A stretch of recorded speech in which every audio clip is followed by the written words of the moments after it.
And we're back with another episode of the Lakers Fast Break podcast. It's Gerald Glassford coming right back at you here from Lakers Fast Break. Pop Culture Cosmos, where we cover the latest news and trends in pop culture each and every week, twice a week, wherever you get your podcasts. On this week's episode of the Pop Culture Cosmos, we go ahead, Josh Peterson and I talk about the value of Xbox Games Pass, Alien, and Predator, both this year coming out with real good stuff. If you haven't seen Alien Earth yet, the first two episodes, Josh has his thoughts on it. I'm waiting to go ahead and super binge it, so we'll see what happens. But I did see Predator, Killer of Killers. I know it's a little bit late on that, but I did see it this past weekend. And we recap in full the highs and the lows of the summer box office on this week's Pop Culture Cosmos on YouTube or wherever you get your audio podcasts. Also, as well, of course, Joe Soro. He said he's coming by. He said, don't know if he is, 100%. He is. If he is, he's coming from playback.tv/the Joe Soro Experiment or the Joe Soro Experiment on YouTube. Catch one of his great places to go for all things Joe Soro. Or if you want to go ahead and catch him on the Joe Soro Experiment on playback, you can go ahead and watch the Dodgers game right there for you. So go ahead and check it out today, right there for you, wherever you get your Joe Soros. But also, as well, of course, our good friends at Lakerholics.com, hoping they will finally agree on a time. It's funny because I ask them each and every week, are you guys coming on? And then they get in this huge discussion, and it just turns out to be nothing. Similar to what Juju is putting on Twitch right now. Nothing. So there you go. Go ahead and check out what they have to say at Lakerholics.com, but I'm hoping they'll get back into the swing of things here rather shortly.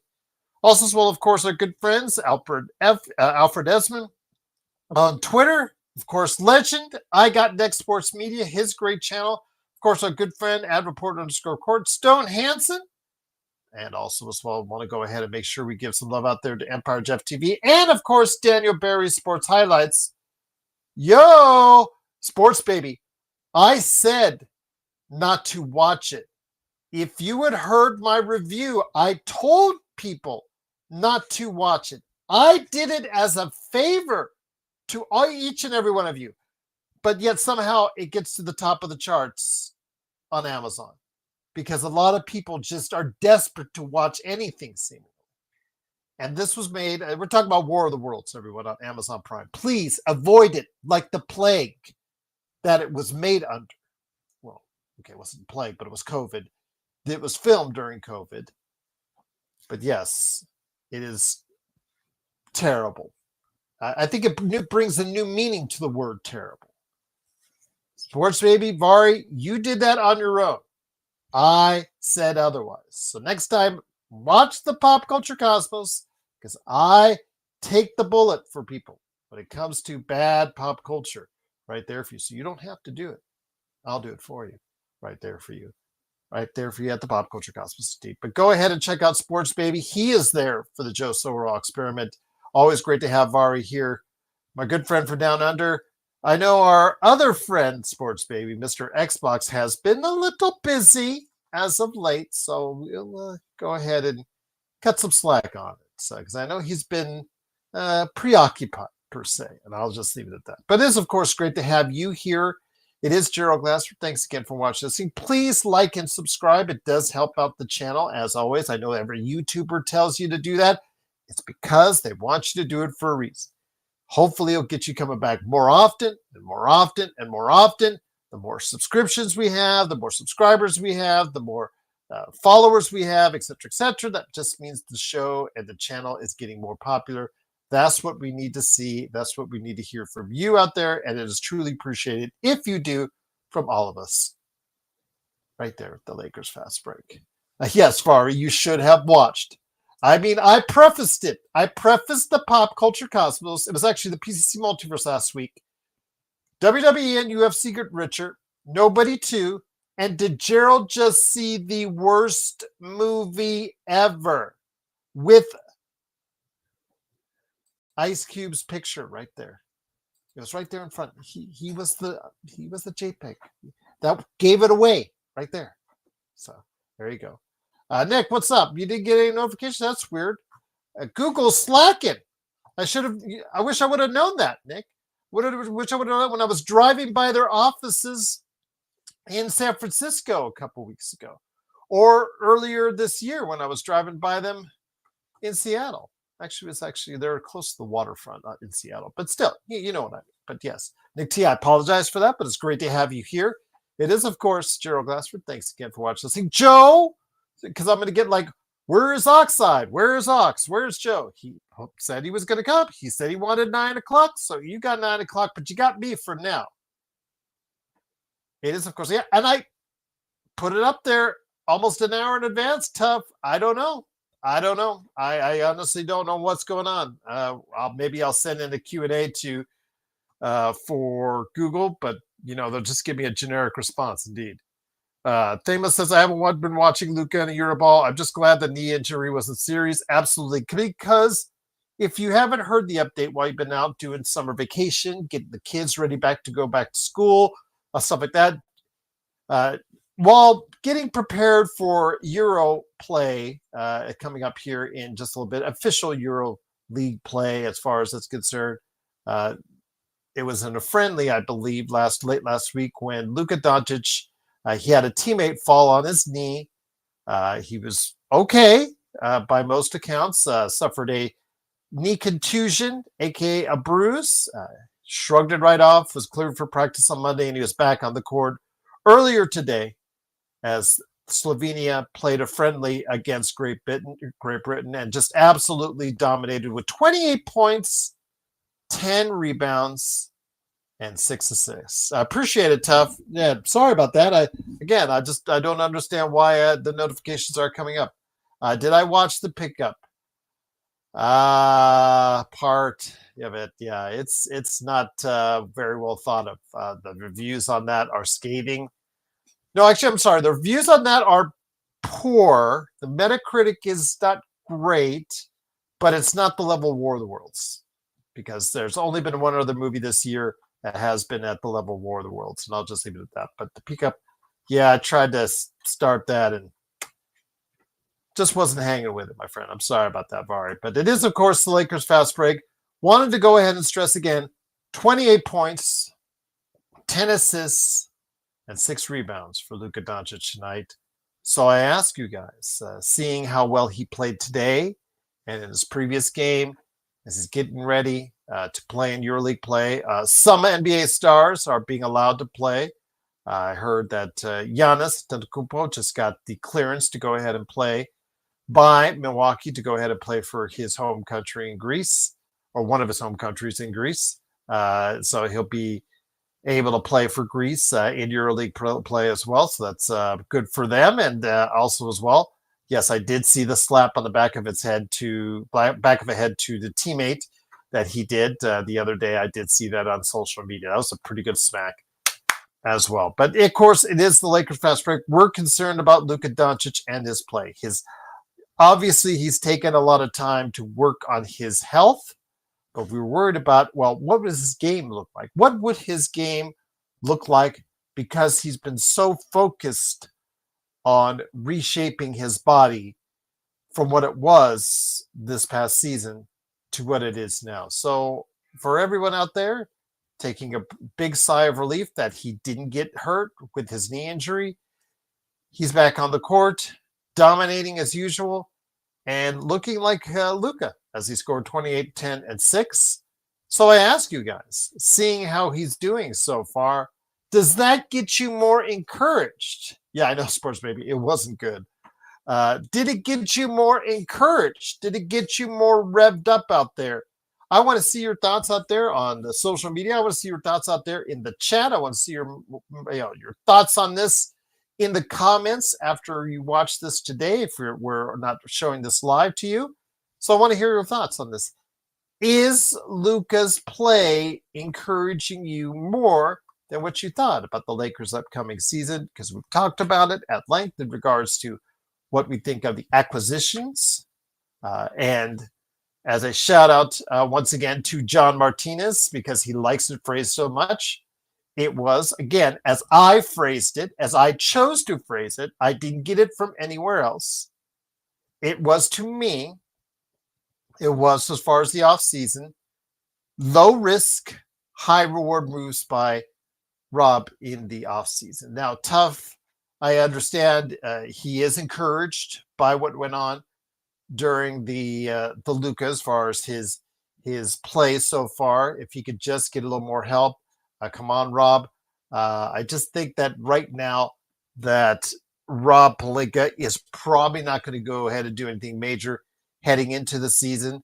So I think this is pretty much the team that we will have heading into the season, unless something magically gets dumped on his table, similar to what was done with Luka. And so we can't put that totally out of realm because you never know what happens in the NBA. That changes on the spur of the moment. Sorry for the San Antonio pun there. But I will say, again, I'm highly encouraged by Luka's play. I think he's done very well so far in the 2 games he's played as far as the friendlies.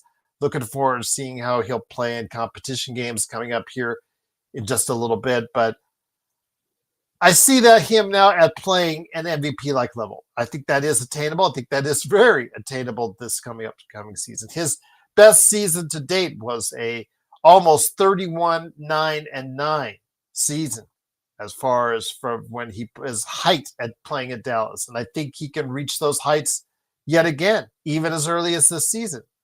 That is right there at an MVP level. But is that enough to carry this team on his back and be able to propel the team forward into a position where they can get themselves into the championship conversation a lot easier? I said before, and I'll say it again, my thoughts on them have been about them needing a lot for a pathway to the title. We saw that almost last year with Indiana. Indiana had to have a lot go their way heading into the playoffs because they weren't a number 1 seed or number 2 seed. They were heading in. They were playing well enough, and they had used that momentum. They got a little bit of lucky break here and there, but they earned where they were at in order to get that to where they were at. But they did have a couple things fall their way up until Tyrese Halliburton, unfortunately, tore his Achilles heel. So my question out there is, if you think that Luka can play at that level, at that MVP level, at that highest level he can possible right now, because he's 26, he's in his prime right now. Do you think that's enough for him to be able to take the team on his back and get this team to where you want them to go this season? Well, I want to hear that in the chat so far. And again, I'm waiting for Joe. He said he wanted this time, 9 p.m. So hopefully the guy will be here. I did also want to make mention, Brian asked me about a fantasy football league. Henry, Sean seem to be all in on a Yahoo league as far as that's concerned. I'm cool with Yahoo, ESPN, either which way, but Henry has a preference for Yahoo. Joe said money's got to be on the line. So you guys got to go out there. You guys got to let me know if you want to do a fantasy football league this year. Do you want a free league or do you want a pay league? Joe will only put money in a pay league. Speaking of the guy who only do a pay league in fantasy football, it is, of course, my good friend, indeed. It is, of course, the guy behind Corrupt, or one of the guys behind Corrupt, right there for you. It's available on Steam. The Joe Soro Experiment, now available on YouTube and, of course, on Playback. And, of course, the guy behind Simblade, SimBladesFromY.com. It is, of course, Joe Soro. Joe, good to have you here. Matea, absolutely. Luka had a little bit of defense as well. If you looked at the full highlights, not just the Lake Show highlights, there was some good. And there was some bad on defense, but he did make a little bit of effort on defense, which was kind of encouraging. But the 28, 10, and 6, I think, is what everybody is prescribing to. Joe, are you encouraged by what you saw? And does it alter your opinion in any way, shape, or form on where you think the Lakers are going to go? But I also have a Steelers question that Johnny asked last night that I got to ask you as well. Based off the Euro game today? And also this past weekend as well. He's had actually the first game was actually he did even better. From what I'm not worried about Luka Doncic. Okay.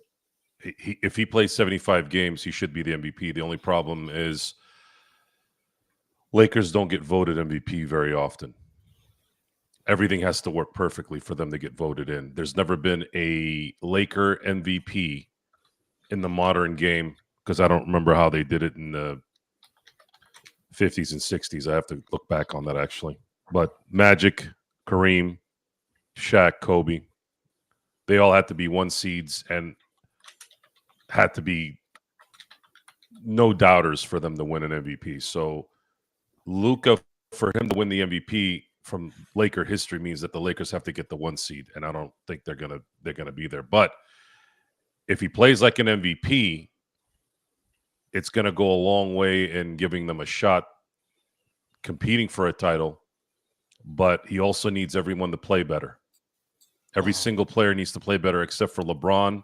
LeBron needs to really be for the first time in his career a second guy. He's never been a second guy. He has to be a second guy if he wants to last until the end of the year. And everyone else has to be better, a tad bit better. That's DeAndre Ayton. That's Austin Reeves, Rui Hachimura. I don't know if Marcus Smart can be better, but he's more of a bench guy. Laravia needs to be better. Dalton Connect needs to be better, which jury's out on him. I think if he comes out and plays like a daisy, I don't know what's going to happen with him. They will pick up the rest of his years on his contract is what they won't do. I mean, they have till Halloween to decide on him on whether or not they want to pick up the final 2 years on his contract. But if every Halloween, or at least the next 2 Halloweens, they have that up to that to decide whether or not to pick it up the following year or the following year after that. So we'll see what happens there. The issue with the voting is most of these numbnuts who vote are usually in the Northeast or in the Midwest, Ohio specifically. So there's no the 2 regions that hate LA more than anyone is the area around Ohio, which most of these media guys are from that area, media guys and women, and then of course the Northeast, and all these dipsticks are asleep by the time the Lakers are finishing up. So they have to get up in the morning, read the box scores because they don't really watch anything past 7 o'clock at night over there. Then it is what it is. So I wouldn't. I have confidence that he'll win an MVP at some point, but I don't know if it will have to be an MVP when the Lakers are really contending, meaning in a few years when they get the second guy and they're able to build a team for Luka. Right now, this is not a team that's built for Luka. Right now, this is a team that's stuck in the middle until they can free up $100 million at the end of the year, and then they can go fishing. Lightning Blitz says this is why the Lakers need to make trades because Luka may not win MVP if the team is bad. Trades for who? Party? Who are they going to trade? I think the options now are limited. They were more available over the course of the summer, but yes, at this Lakers time, have very little in Lakers have very little in draft capital. Their talent isn't that good. It's okay. It's not that good. Meaning, if they were to trade the okay players or the good players, you'd have to have the other team have to trade a better player to the Lakers. That's the only way it'll work. And even then, they're going to want draft capital, which the Lakers don't really have any high-end draft capital. I don't look at a draft pick 6 years from now as draft capital. And if anybody has half a brain right now with Mark Walters and the Guggenheims taking over the Lakers, if you don't think that the Lakers are going to be competing every year for the next 50 years with this team, then you're not. You need to do some research on Mark Walter and the Guggenheims. To put it in perspective, guys, I'm gonna really draw this out for you. After the Dodgers won the World Series in 1988, from 1989 until 2012, which is the year that the Guggenheims bought the team from Frank McCourt. They went to the playoffs 6 times. That's 24 years, 24 seasons. They went to the playoffs 6 times, and they won a total of 2 playoff games. Not 2 series, 2 playoff games in 24 seasons.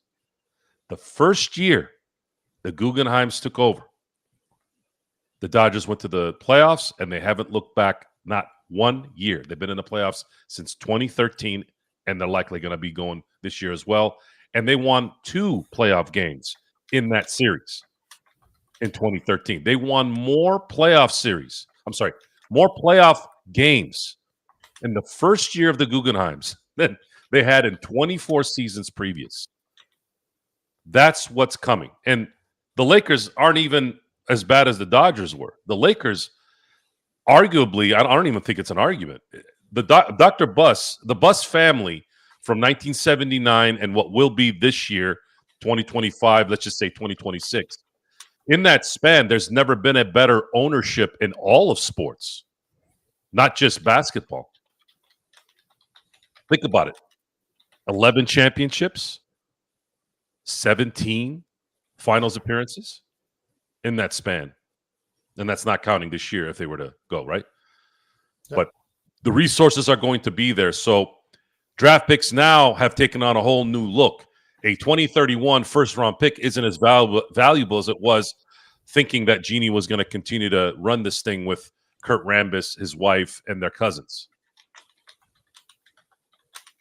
And if you want to trade for quality, you are going to need to cross your fingers and hope that someone out there that's really good, whoever it is, I'm not going to name names because I think we've done that already, demands to go to the Lakers. Kind of like how Durant made sure he was going to Houston because they had other options. Yeah, they had better options sending him to Golden State, better talent in return, but Durant said nope, nope, and nope.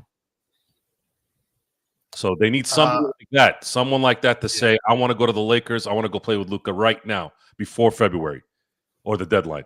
And then you would have something.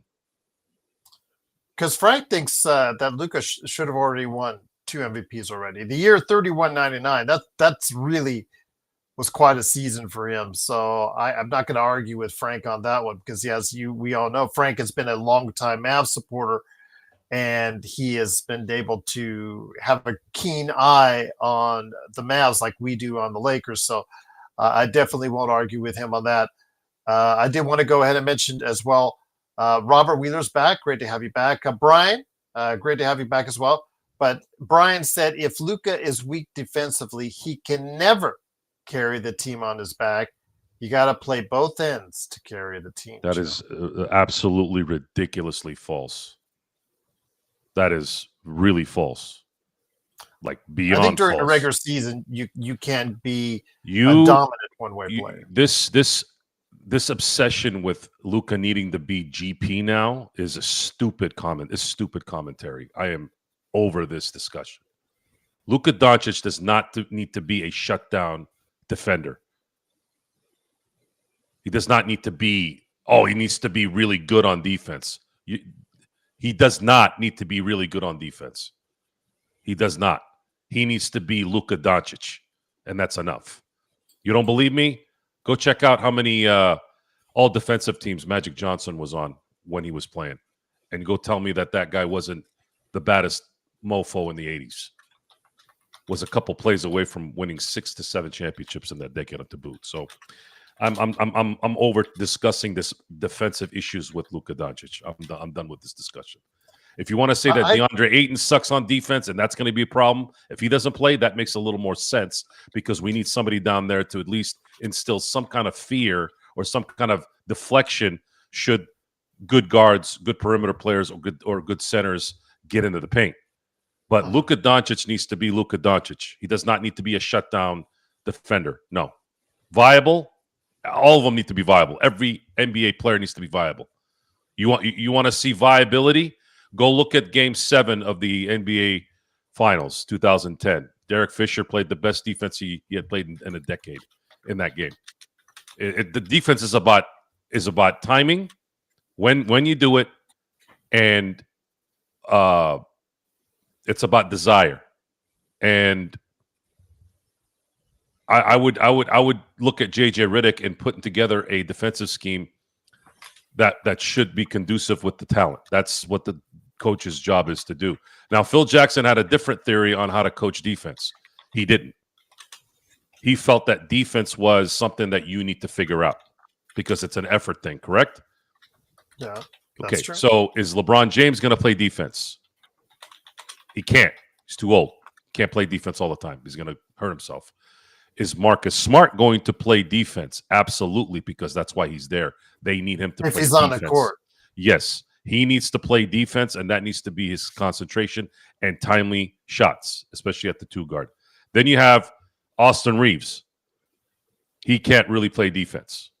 Is Rui a good defender? Sort of. He can. He's a C+, B-, depending on the matchup. And then you have DeAndre Ayton, whom isn't known as a defender. So if you're gonna not see a good defensive scheme here between these guys, just make sure you guys aren't just throwing it all on Luka. Make sure you're putting the team in there as well. I think during the regular season, Joe, again, this team, if it starts the starting 5 that we talked about primarily the other day, I think that's a very offensive-laden team. And I think during the regular season, offense can get you through quite a bit of games if it's a top 10, top 5 offense. And even if they've got a passable average defense, I think that, a top 5 offense, which the Lakers could potentially have with that starting 5, is not out of the realm of possibility. So I think that could lead to a really good season in that case. But Frank was saying that this was part of the narrative that everybody used against Luka not winning MVP, the defensive part. He was saying, I never heard that for James Harden. Yeah, exactly. I was basically Joe arguing against idiots. That was what he was saying. Let's look at that, Gerald. Let's look at that. Yeah. So look, check this out. So you have James Harden, who's been MVP, and he's been a runner-up 3 times. 3 times he was a runner-up and he won 1 MVP. I never heard one thing about his MVP prowess with defense involved. And James Harden is a worse defender than Luka. So what happens is, and the reason why I'm getting a little loud when I'm saying it is, I can always tell the minions from those who think on their own and actually watch the game. Because that's the narrative they hear on TV and online. And you guys know that I don't watch ESPN anymore. Not like I used to. I watch it in spurts. I don't listen to the boo-haws and the woo-haws and the dinks out there that do Laker talk because they're all trash. All of them. And it's not about being right and wrong. It's that no one speaks about what's actually going on, and they roll with the narrative because that's what they want. They want to be part of the clicks. They want to be part of, and I'm not just saying clicks as in literal clicks. They want to be part of the clicks. The clicks, right, G? The clicks. Yes. So if you all want to be the part of the popular crew, see, in high school, I knew the popular crew. I also knew the shit kickers. I also knew the wannabe gangsters. I also knew the stoners. And then I had my crew. And I was as cool as everybody was. But I didn't need to be part of the clique. Although I would have loved to have been part of the Kevin Nash, Scott Hall clique. That's like top notch. But anyways, point is, sweet, too sweet. Point is, y'all got to watch the game more and pay attention to that. Stop listening to a bunch of freaking dinks. So, and you're not gonna, I mean, the James Harden thing ends this discussion. I think at this point, if you guys can spread the word out, that would help Luka a little bit, right? Even though he probably doesn't give a damn. But the thing is, here is we are Laker fans who are thinking certain things right now. I can feel it. Laker fans are getting excited a little bit as the season sort of starts to come near. We're about a month away from probably what is it? The LeBron training camp that they always do. Yes. Everybody's going to get excited, right? Then media day comes. We made fun of it last year. Like Yeah. it's right down the street from you, Joe. You didn't know that? Or was it in San Diego last year? One of the years it was. I think it was in San Diego, yes. And yeah, technically it is kind of sort of down the street. Yeah. There is always this made up narrative, made up enthusiasm with people normally. And I would like for them to go into this season not with any fluff. Just get to training camp and understand your situations. Almost everyone is on an expiring contract right now, playing for the next big contract, except for a couple people. LeBron may be playing for his for a continuation of his career, so he's got something to play for as well. There's motivation there. There's motivation there. So I would say if JJ Redick is as good as he thinks he is, I would tap into that as much as I can and see if you can surprise. Once again, it is the Lakers Fast Break. It is Joe Soro along with me, Joe Glassford. Thanks again for watching and listening. We're talking about Luka and the fact he's looked pretty good so far in 2 friendly games for Slovenia as they get ready to play in their Euro competition coming up here in the not too distant future. Tough is asking, do we have one diamond in the rough? Can be a rotation player. That can be a rotation player. Laravia looked good in YouTube videos. Well, Tough, we're paying him $6 million, or the Lakers are paying him $6 million a year to go ahead and be that diamond in the rough, to be a rotation player. Now, if he plays like he did last season, he is a rotation player from day one. If he plays like he did in the first 2 years, then it's somebody you're going to have to move off of as soon as possible because it's not happening. There was a reason why he was not given his 4th year on his rookie contract by Memphis, is because they lost confidence in him after year 2. He took the notice and worked on his game, became a pretty good outside shooter last season, right around 40% at both combined at Memphis and Sacramento. Became I'll just say a decent defender, because some people say he was good, some people say he was not good. The people that around Memphis are usually not inclined to give him as much praise as people, overall NBA observers. So I'm going to say average at this point in time. If that's the case and he can give you that, plus he does have a higher than average offensive rebounding rate, which is something the Lakers sorely need. I think that's really good. And if he can give you 10 to 12 points a game coming off the bench alongside Marcus Smart and whoever else is coming off that bench, I think that's a good start for the Lakers. It doesn't give us the deepest bench in the league by any stretch of the imagination, but it is ahead of what it was last season, Joe. That's something that's a small plus in options that we had this summer. What we talked about this summer, what was gained this summer, was the fact that we do have a slight, in my opinion, slight improvement in the bench this upcoming season. Yeah, there's rotational players that are going to be coming off the bench that were not here last year. And there's a starting center, a legitimate starting center. Some could argue a top 10 center in the league right now, which is a huge upgrade in DeAndre Ayton. Yes. The Lakers are likely banking on the fact that if we had DeAndre Ayton and Marcus Smart and LaRavia in replacement of Dalton Connect, since he was mentally checked out due to circumstances, whatever they were, they're looking at that as we have a guy that could play defense on the perimeter for us. The best defender at the perimeter would be Marcus Smart, should he be healthy. LaRavia could be the Connect, the player that the Connect should have been, or maybe would be. I wouldn't say it should have been in his rookie year, but maybe an advanced Dalton Connect where he can hit some shots and cover at least 15 to 20 minutes. That's a good idea. That's good.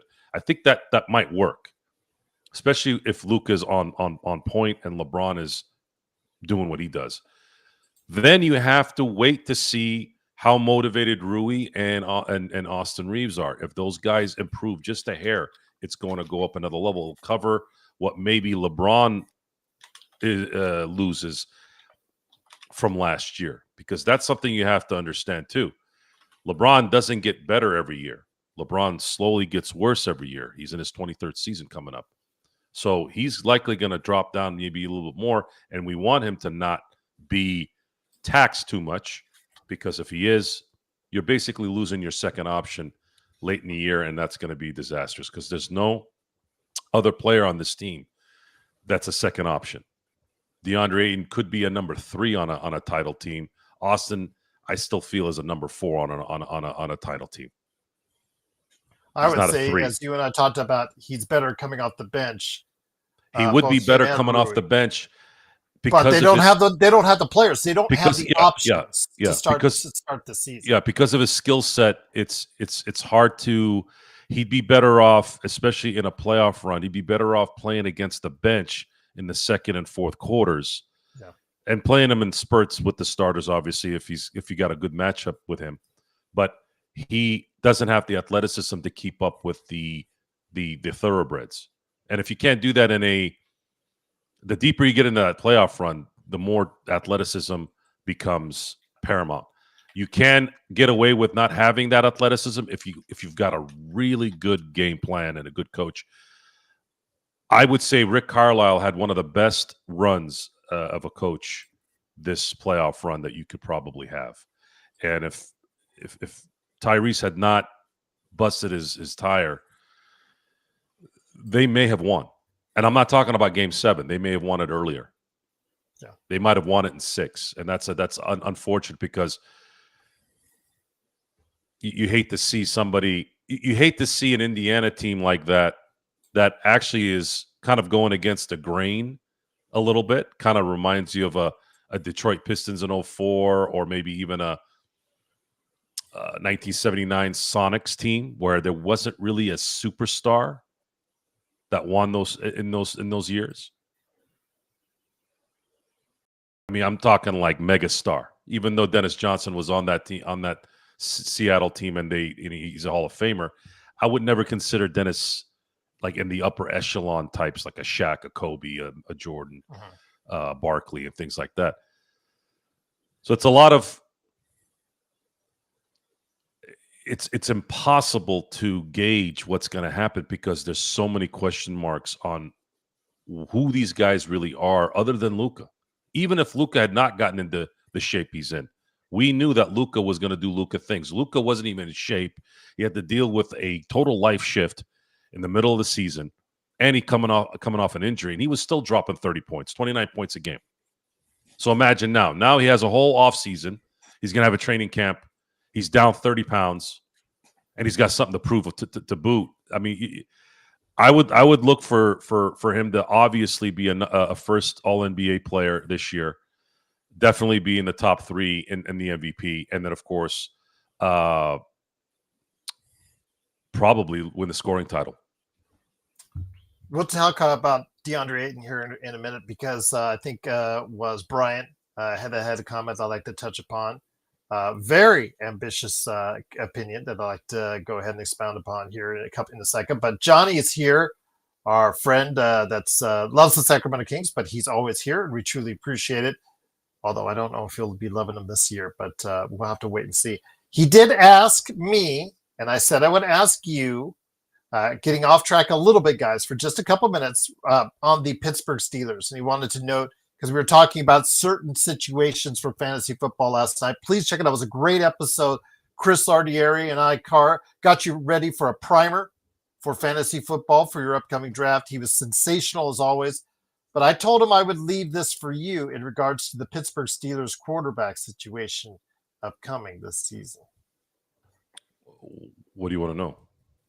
He wanted to know. He wanted to know your thoughts on the whole situation. Aaron Rodgers, the guys coming off the bench, how that situation will play itself out. Aaron has said that this is going to be definitively his last season. Just wanted to go ahead, if you could elaborate on it, or your enthusiasm for the quarterback position in Pittsburgh. I'm fine with the quarterback setup. I wish that there'd be a little bit of calm with the Will Howard excitement. Will Howard is a Ohio State quarterback, and he got injured during preseason, so they're probably not going to be able to see him throw during the last preseason game. But Will Howard he's got the right mindset, and he's definitely got the pedigree, but he should never see the field during this year. I don't care what happens.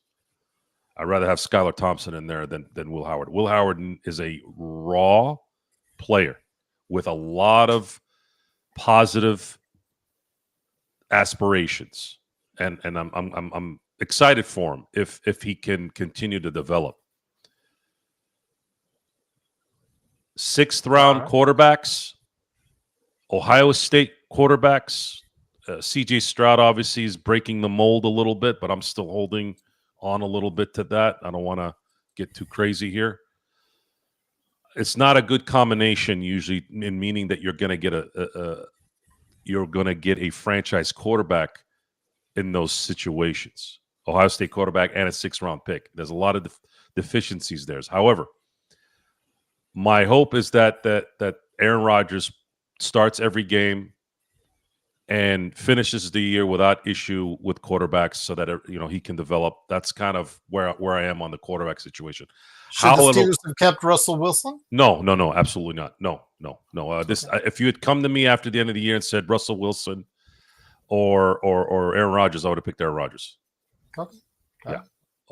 Without even flinching. Johnny, I hope that answered your question. Just want to make sure I remembered your question. I want to make sure that I got you, because I know that you're a great help here, and we truly appreciate you taking the time to go ahead and be here with us in the chat. So cannot thank you enough for stopping by and make sure that we got you covered here also on the Lakers Fast Break. So DeAndre Ayton has been a source of conversation in the chat. I think it started with Brian Green. Give a big shout out to him. Very optimistic on his thoughts on DeAndre Ayton. And so seemingly you are as well. He said that he thinks he's a top 5 center in the NBA. If he has a great season this season, if he does 18-10, 18-11, and a block and a half, that is a top 10 center in the NBA. I don't know if I would put him at top 5, but I'm not including Joel Embiid right now on that list, because who knows what's happening with his health. Jokic is undeniably right now number 1. I would put Victor at number 2. Anthony Davis at number 3. Right now, after that, would you put Towns on that list? Would you put, I understand with him in the defensive end, Bam Adebayo struggled last season, so I don't know how you guys feel about Bam Adebayo. Like I said, AD is still very much in play if he is healthy and stays on the court. Domantas Sabonis, he has the capability in Sacramento. He's basically going to have to average a triple-double for them to even get to 500. Don't forget Alperen Sengun from Houston. If they're a title contender, he has to have a really good season himself. And then you got the guys that are more defensive-minded, like Rudy Gobert, Draymond Green, et cetera, et cetera. I think that DeAndre Ayton can, with a good season, play up on the list. He has all the incentive in the world to do so, because, again, as we talked about before, this season is very critical to the rest of his career, Joe. If he has a top 10 center in the league in the NBA type season, then it will be extremely financially lucrative for him to commit to, or because a team will commit to him on a longer term contract. If he has a blah season, gets mad at LeBron or JJ or something like that, and it doesn't go as well as we had hoped, then guess what? Even if he picks up the second year on the contract or not, he becomes thought of as an afterthought, a draft bust, and someone who may never fill his potential in the league. Your thoughts on DeAndre?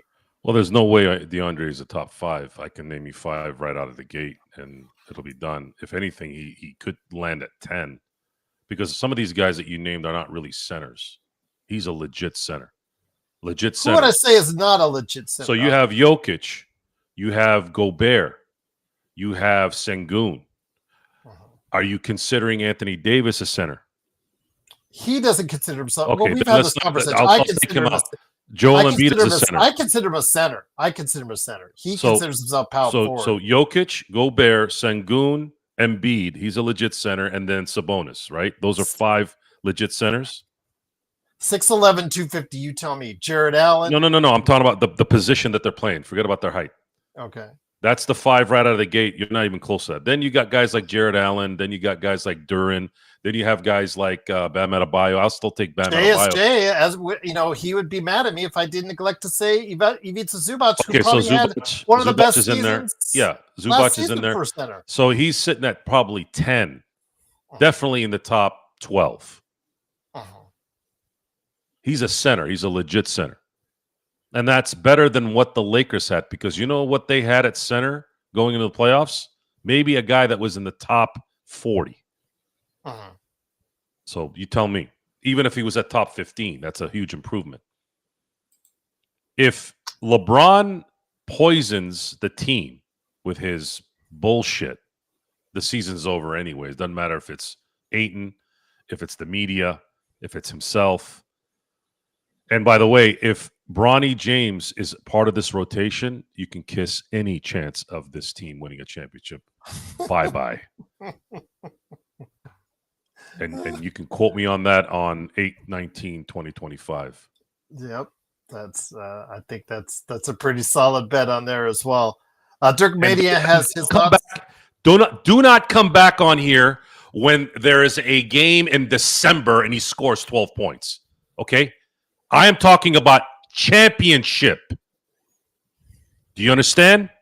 I don't want to hear about 12 points against the Kings in LA. He hit a couple of threes. Okay, I'm talking about championship contending. Remember what I said.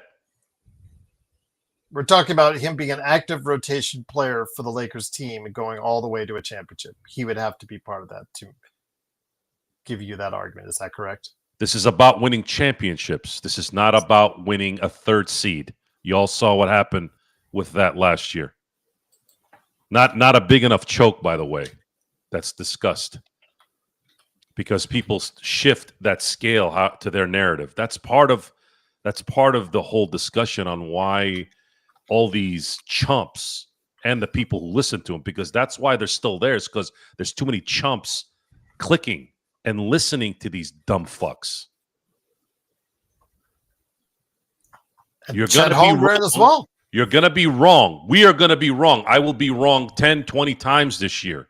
But it's not coming from something that we haven't analyzed and seen. Like, let's say, Laravia, when you don't get picked up for your 5th year, how often does that player flourish after that? It's very rare. Look at the history of it. It's very rare.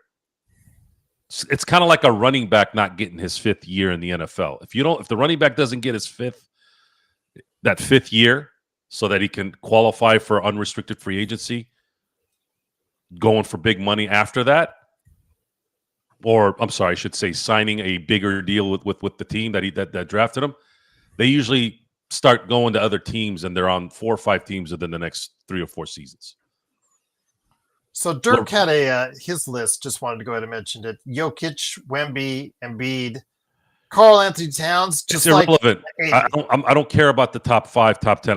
What I meant by just wanted to list this out for conversational purposes, my friend. So I don't. It doesn't matter. Like I said, even if DeAndre Ayton was a top 25 center, it's still an improvement on what they had last year. That's true. And you have a guy, and you have a guy that is playing for something. He is playing for a big contract. And if the barometer is Miles Turner, who played like dog shit at the end when it mattered and still got a $100 million contract from Milwaukee, and that's not even a $100 million contract. That's technically 100. What was it? How much was left on Lillard's contract? Well, I think it's over 100 million that's left on So his they contract. basically paid $200 million for Miles Turner to suck ass. If Miles Turner had played B-plus basketball, they might have won that championship even with Tyrese being hurt. That's how badly he played. And he got a $200 million. It's circumvented a little bit, but it essentially becomes a $200 million contract because of what they had to do with Lillard. So Ayton's going to get paid. It's just a matter of, is he going to get a $100 million contract like him, or is he going to get a $150 million contract? That's something that I think he'll consider to play well for. And maybe he wants to stay in LA. Maybe if he plays so well and they go deep in the playoffs, maybe Luka's like, hey man, sign this guy, and then we'll go get the second guy if we can, either next summer or the following year. So yeah, don't. I'm not here to argue top 10. I was just throwing that out there. This is about this team focusing on playing basketball as well as they can and better than they have before. DeAndre Ayton needs to do that. Austin Reeves needs to do that. Rui needs to do that. LaRavia needs to do that. I don't know if Marcus Smart can. You can't beat winning defensive player. I don't think he can play defensive player of the year anymore like that, but at least a little bit of it will help. And then, of course, you have Luka, which you can say it could end up playing better this year than ever before. Sure, that's possible. That's possible, but this is a guy that's also won a scoring title and a Western Conference Finals MVP and taken his team to the finals before. I mean, you can kind of choose what you think is a better year that way. Once again, it is, of course, the Lakers Fast Break. It is Joe Soro along with me, Joe Glassford. Thanks again for watching, listening. Truly appreciate it. Frank, though, yeah, I would take Lively right now over Ayton because, Ayton has already burned 2 bridges. He's still in his mid-20s. You're right. Still has got a long way to go. But Lively, I think he just played so well with Luka, developed so well with Luka. But I would be concerned about his health issues, Frank. I don't know if you, as someone who has a keener eye on the Dallas Mavs than I do, I know you probably guys are a little bit concerned about his health issues, have been over the course of his short career. I do say that Zubats, for me all day, Zubats on this team would be absolutely murder for other teams. Exactly the type of player the Lakers need now. But then again, just you're going to start me with Joe with Chris Paul. It is me and the Zubats trade. That's those are 2 sore spots for both of us on this show. But Kessler, is it? Yeah, we didn't even mention Kessler. Jalen Duren is a double-double last season. Kessler is someone who we tried to trade for. I would say at this point, who would you take? Who has the bigger upside to you, Joe? Kessler or Ayton?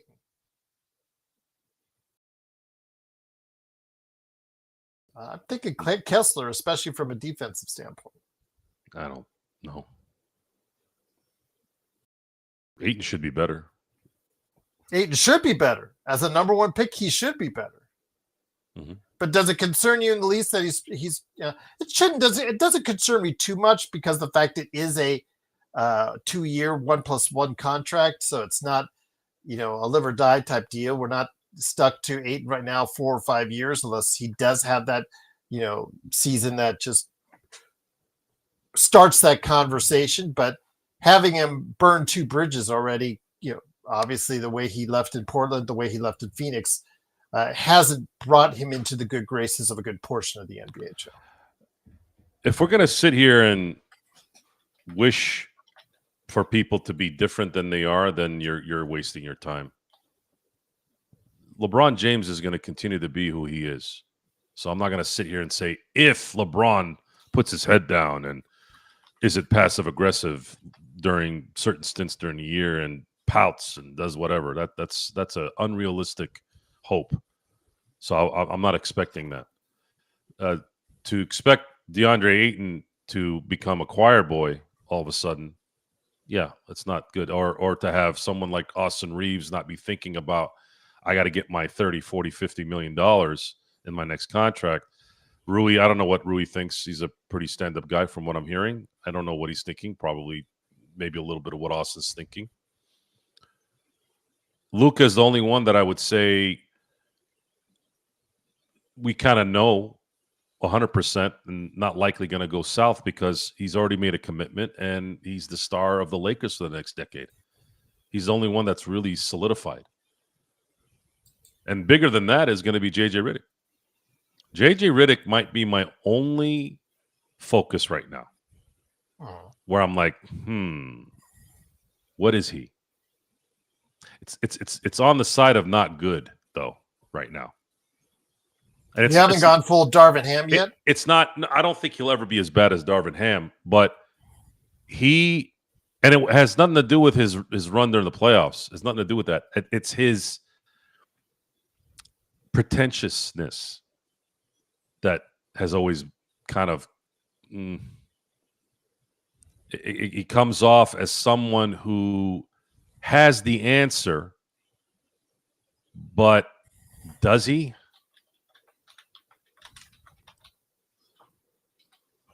Does he have the answer? He's in a position where he has to have the answer. Otherwise, this doesn't go right. Will the team listen to him? Does LeBron listen to him? Will Luka listen to him? Will Ayton listen to him?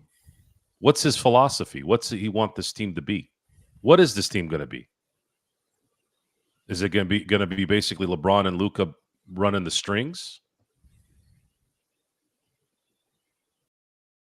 I'll tell you right now. I'm telling you right now. If Bronny is a rotational player at any point in this season, because he's a rotational player, not because there's 5 guys on the IL or whatever, which even then it's bad, then Redick's prognosis is in my view death. So just to repeat again, I'm already hearing it. It's probably why there's a little bit of irritation in my voice when I mention it. My irritation with Redick is, are you really going to pull this Harry high school bullshit in the NBA? You're really going to put this kid in a rotation with real NBA players? And you're going to rely on him to be part of that rotation? In the end, he's going to get dusted. So it's not going to really matter, but it's going to be a matter of, is he going to be stubborn to keep putting him in there because his dad makes him do that. However, who does he beat out? Does he beat out Vincent? Does he beat out? That's the only position he could play. Yeah, he can't play forward. He can't be small forward. He can't be a power forward. He can't be a center. It's got to be the 2 guard. So is it Gabe Vincent? Is Gabe Vincent going to be that lackluster to where he's going to watch LeBron Jr. take his spot? That's an interesting. If I was anyone involved in his family, I would be railing Gabe Vincent. I'd be saying things like, "Hey, you ready for LeBron Jr. to take your spot? You just gonna let that happen?" Yeah, it's really that's been festering since I've heard it. Since I heard it, it's been festering. That's really what's been bothering me about Redick, because I'm sitting there going, "Is this motherfucker really going to put Bronny in there as a rotational player?" You are flirting with. That's the wasted year you're talking about. It's so funny because I just thought about it because I know that I think it was 805 talked about Bronny. And I said, remember, because he wants Bronny gone, I believe he said. But I told him, remember, Bronny has a 3+1. Wouldn't it be ironic if, let's say, Connect, and nor do I want this to happen at all, but let's say Connect goes in, continues his funk, Joe, and the Lakers decide in this upcoming Halloween to not pick up his contract. He could conceivably, or for the next year, he could conceivably play less years as a Laker than Bronny James, the guy who was drafted But Well, I wouldn't go that 36 far. points. Once I said Mark- he could conceivably. I didn't say he once, was. but I'm not worried about after this year. There's a To be honest. scenario, however small, that could happen. I'm not too concerned after this season because I feel pretty confident that LeBron will likely be playing his last year in LA, and then that's part of the transition. Is Bronny at some point will probably get packaged and traded somewhere else after LeBron is gone. It's very similar to when. So just imagine. Remember when Bonds was chasing 755? As soon as he hit 756, the Giants threw him away like trash. They didn't want to have anything to do with him because the Giants organizations are run by a bunch of cowards. LeBron should have played enough. He should have played long enough to hit 800 home runs at that point. He had enough juice to play. And this is different circumstances, but the point is, once LeBron is gone, there's no nepotism in LA anymore with him. I would package him with whoever and get that whole setup out of here. This team is about winning championships, not playing T-ball with father-son night. We'll see what happens. But it is, of course, the Lakers' fast break. I will just say this. Dirk, yes, I remember that when he put Bronny in that first quarter of the game in Philly, and Tyrese Maxey went ballistic on him and targeted. They centered the offense around whoever Bronny was guarding, and it happened to be Tyrese Maxey. He was out there to try to slow him down, and instead it just lit him even further. I also remember that for the game, I believe, that Dalton Connect, he had the rebound, and the Philadelphia player, I forget who the Philadelphia player was, came up to him, just took the ball from his hands, boop, like that, and then just put it back in. And I was, oh my God. And that's, those soft, tag, that soft label that Dalton has was really solidified for me at that point in time, which he has to get rid of. But we'll see if even he is a rotation player at this time, because right now it was a mess in Summer League, and we'll have to see what's going on there. Not providing a lot of hope for the fans out there in regards to him or what we saw from Bronny. Very uneven play by Bronny in Summer League. I know a lot of people are trying to spotlight a couple times where he scored in double figures. We've got to remember 8 turnovers in one game, and he did not shoot a great percentage from the field or from 3 overall during Summer League. You gotta put everything together instead of just 2 highlight performances for him. You've got to put everything together in regards to what he did over the summer and evaluate it from there, instead of just, oh, look, he scored 12 points, or oh, look, he scored 16 points. You have to look at it from an entire perspective when it comes to all the Lakers players, including Bronny James that played in that Summer League. But Joe, one person we can continue to evaluate with some good feedback is, of course, Luka Doncic, who seems to be playing really well. He looks, again, in tremendous shape. I know a lot of people are remarking that he looks a lot like he did in his rookie season. I know Frank and I, we have gone back and forth in regards to how he developed over the course of his years there in Dallas, and how when he was out of shape, when he was not, things of that nature. Right now, again, we will see if it continues. I think he's gotten the message, Joe. I think by signing this deal, I think his trade to the Lakers has woken him up. I think it really has allowed him to commit, and I foresee him staying in better shape going forward. Not just from an optimistic Lakers view. I just think from a realistic standpoint, he is now maturing. He is now in his mid-20s, Joe. And when you're a guy in your mid-20s, you start to realize things maybe you didn't realize before in your earlier years.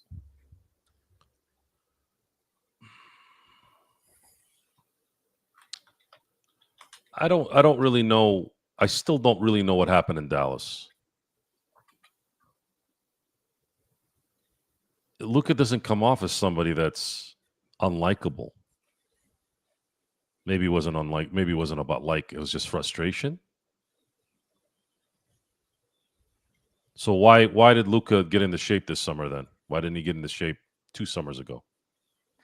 couldn't get into shape this last year because he busted his calf, right? I don't know the answer to that, but it's a question I've asked myself. What was it? Why didn't he get into shape, quote unquote, get into better shape 2 years ago, 3 years ago? Why would a grown man take a can of beer away from his star player who just took him to the finals? Or even when he got into shape, why did he let himself go? Well, that part was.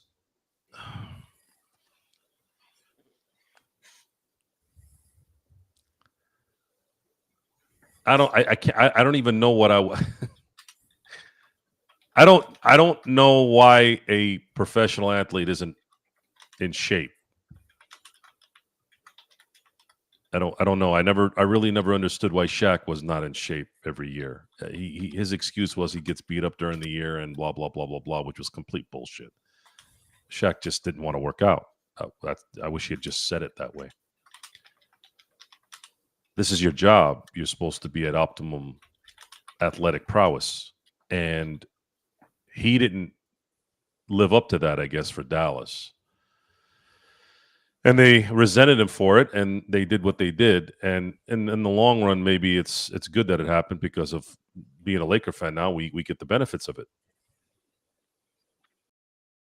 Does this Luka stay like this is going to be the last question. Will Luka be in shape for the next 6-7 years to make a run? I don't see why he wouldn't. So there's so many puzzles to this, so many pieces to it. I don't know how it's going to turn out for a correct assessment because it's a crapshoot. Knowing what we know in terms of players that are available and not available in the next 10 months, 9 months, what could be in the next few months if there's a demand, those are all going to determine the future of the Lakers. Much like how the surprise trade happened. There was, for a while there, we Laker fans were sitting there going, what the hell are the Lakers going to do when LeBron leaves? We cannot really, and most Laker fans had come to grips with this, even though we didn't say it out loud a lot. We knew that Anthony Davis was never going to be a one. We knew that. It's too late, number one, and number two, his mentality isn't about being a number one. Doesn't care to be a number one.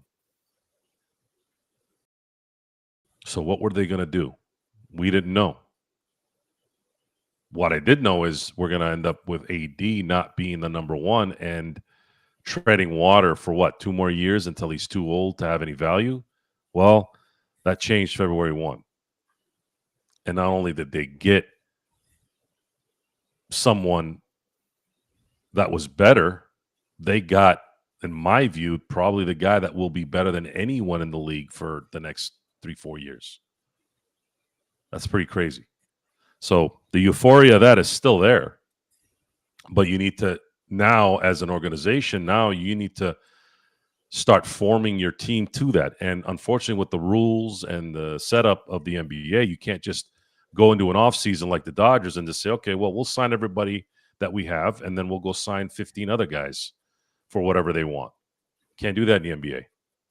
So in order to do that is you need to let contracts run out. You need to have contracts that you can trade for better players. All things that the Lakers don't have until next summer. And in the meantime, we enjoy, as much as there's been frustration with LeBron, we enjoy maybe the last season of an all-time great on your team, someone who did bring a championship to the organization, someone that will have their jersey retired in the rafters. Hey, it's been a winning situation pretty much, other than a couple of years due to bad dealings by the front office or just bad luck with injuries. You've had a pretty good run here with the Lakers, and let's have one more here and see if they can get lucky. And if not, it's okay. It's Luka time, and let's go get the second guy so that Luka can have a running mate, so we can start being the favorites going into the year like Laker fans are used to. So where do you think this team can go as of now, seeing how he is in shape. And again, the reports on when he came into training camp, I did report one back in 2021. There's also another listed years, 2019, 2020, according to Luka Doncic. According to Noah Weber of the Smoking Cuban. That report's out there as well. I think that was referenced from ESPN as well. But again, 2 different off seasons he's come in out of shape. So just to clarify on that, I think I said later on 22, 23. It's actually earlier in his career. So yes, he's come into training camp guys out of shape. So he has not been in shape every offseason. Anybody who's saying that is incorrect on that. So I do apologize. I want to make sure that's corrected for you there. So there you go. Who's the AD slander on? Who's slandering AD? I don't know. Again, you guys are going off on a different tangent. Just want to go ahead and make sure that it keeps all in as far as where we want to go ahead and make it. But Joe, I will ask you this: with Luka Doncic playing at the level he is now, I think he can take the Lakers a long way. Again, I'm not counting them out. I will slander AD however I want, Brian. Although I didn't do that. Yeah. Again, I think he's a center. He can say he's a power forward all he wants, but this guy's 6'11", closing in on 260, 270. Yeah, just you can say what you let the game dictate. Town says he's a center. If some of you would just power forward, excuse me. Yeah, if you guys would just let the game decide the decision. I mean, I don't know how to say it any other way. Let the game decide the decision on what you're supposed to think or no. Tell me, you guys, tell me right now, when other than 2020 and a little bit of 2021, but you can't really even give him 2021 because he came up lame. When has AD ever been the number one? Even in the year where you could say he was a 1, LeBron still was the guy. Mm-hmm. He still was the number 1 guy. You could, I'll give you 1 and 1, but it was for 1 year. But now, this last year, going into last year, there was never ever going to be a number 1 without LeBron there. He just never was going to be that guy. So it's not slander; it's reality. And this trade that happened for Luka. There was setbacks with the Dallas organization for whatever reason that played into the Lakers' hands. I don't give a damn why or what in the end. I don't. But the Lakers absolutely robbed a train, a car, a bank all at one with that deal.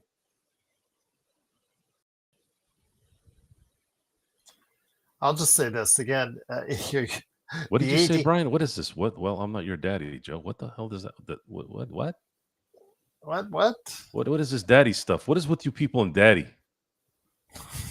Why do you keep using that word? Talking to other grown men about that stuff. That's disgusting.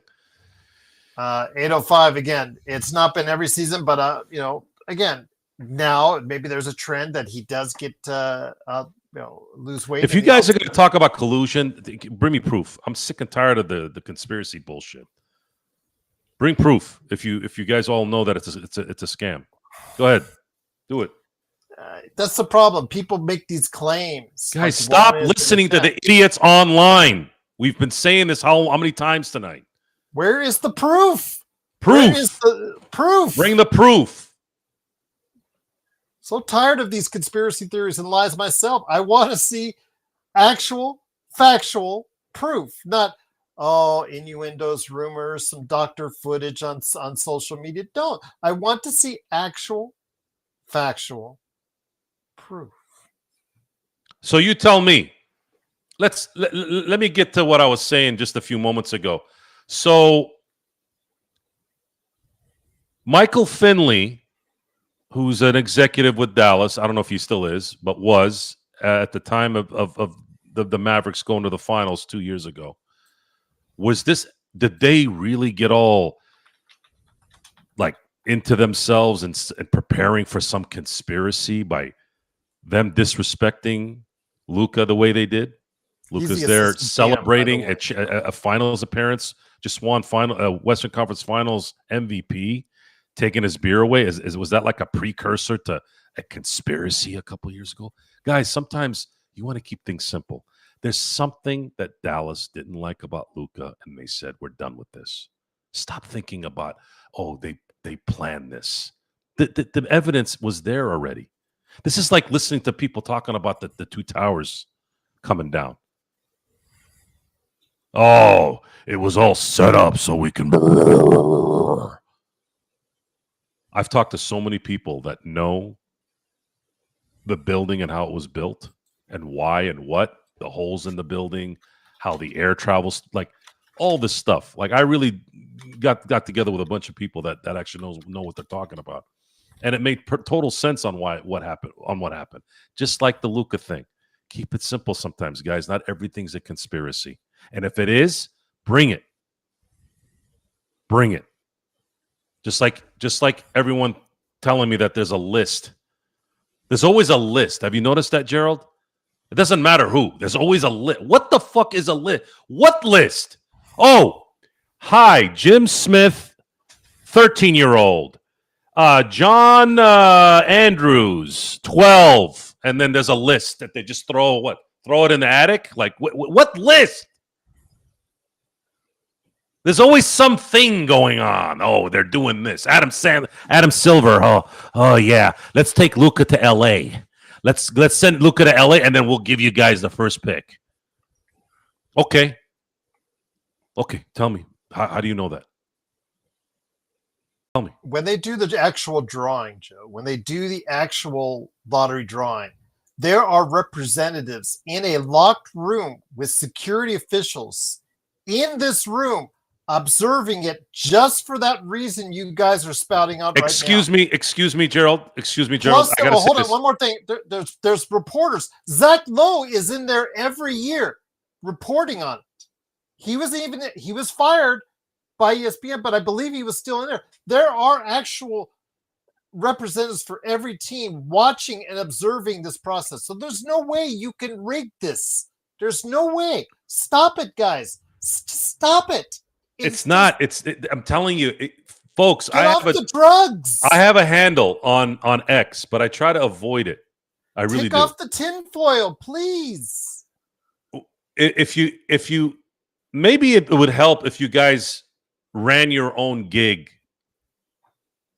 and really understood how the world works a little bit. Nothing will teach you how the world works than running your own gig, because you do have to go and deal with government stuff and talk to people at City Hall and figure out permits sometimes and things like that, right?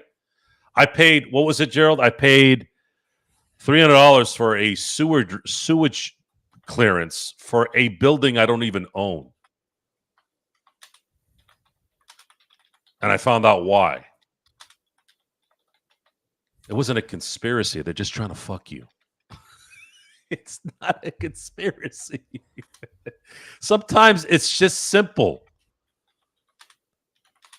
I know that there's some shady stuff too, but you can't keep bringing bullshit to the table without proof. Can you prove one of them at least? Then I'll kind of take you seriously a little bit. Hey, Joe, they screwed us here in these 10 things. Okay, great. So what do you got? Where's the proof? Well, we're not proof on any of them. So all 10 of these are all scams. Okay, so prove at least one. How about that? Give me just one where you know for sure. You don't know shit. You don't know shit. You can't rig the lottery. You can't rig the lottery, guys. There's like 10,000 people that oversee that thing. This thing with Shohei. You think the FBI wouldn't have taken Shohei and buried him? Guys, the FBI doesn't give a shit about Rob Manfred and doesn't give a shit about how popular Shohei Ohtani is. If Ohtani was really into the gambling thing, they would have busted his ass and sent him back to Japan. Do you guys know who the president is right now? You don't think he would have done that? He would have. He don't give a fuck. So, you all got to start. And look, I'm not trying to tell you people what to do. But if you're going to bring information to Gerald's show, and I'm on it, and we're on it, now we have the right to say stop being an idiot. You can do that on your off time, but you guys got to bring a little bit of evidence. How many quote-unquote conspiracies did we talk about during the year? They're all little minute things, but then at some point, those minute things grow into bigger ones. Now it's they rigged everything for Dallas. Who gives a shit about Dallas? Seriously. Who gives a shit about Dallas? You think most of the people in Dallas give a shit about the Mavericks? They care about the Cowboys and how Jerry continues to take that broomstick up their you-know-whats while they just say, yes, may I have another, no matter how bad he is. Juan, you're just Juan, do us a favor. Stop going to Costco and getting the hot dog deal and then asking for the tinfoil. You know the tinfoil that's right there on the counter that you could take for the to-go orders? Stop using that and then putting it on your head. Stop it, please. It's just, it gets annoying. Juan, I'm going to do you a favor. I'm going to do you a favor. Understand the process of the draft process first before you comment on it. I'm going to bring on. It makes me look bad. I'm going to talk to my guy. I'm sure he'll say yes. I'm going to have you talk to my guy, Tom Shepard. Tom Shepard is a former Army. He was formerly in the Army, spent a lot of time in Afghanistan, and is a genius. He's a mechanical engineer. You'll be able to build anything for you and fix anything for you from a mechanic standpoint.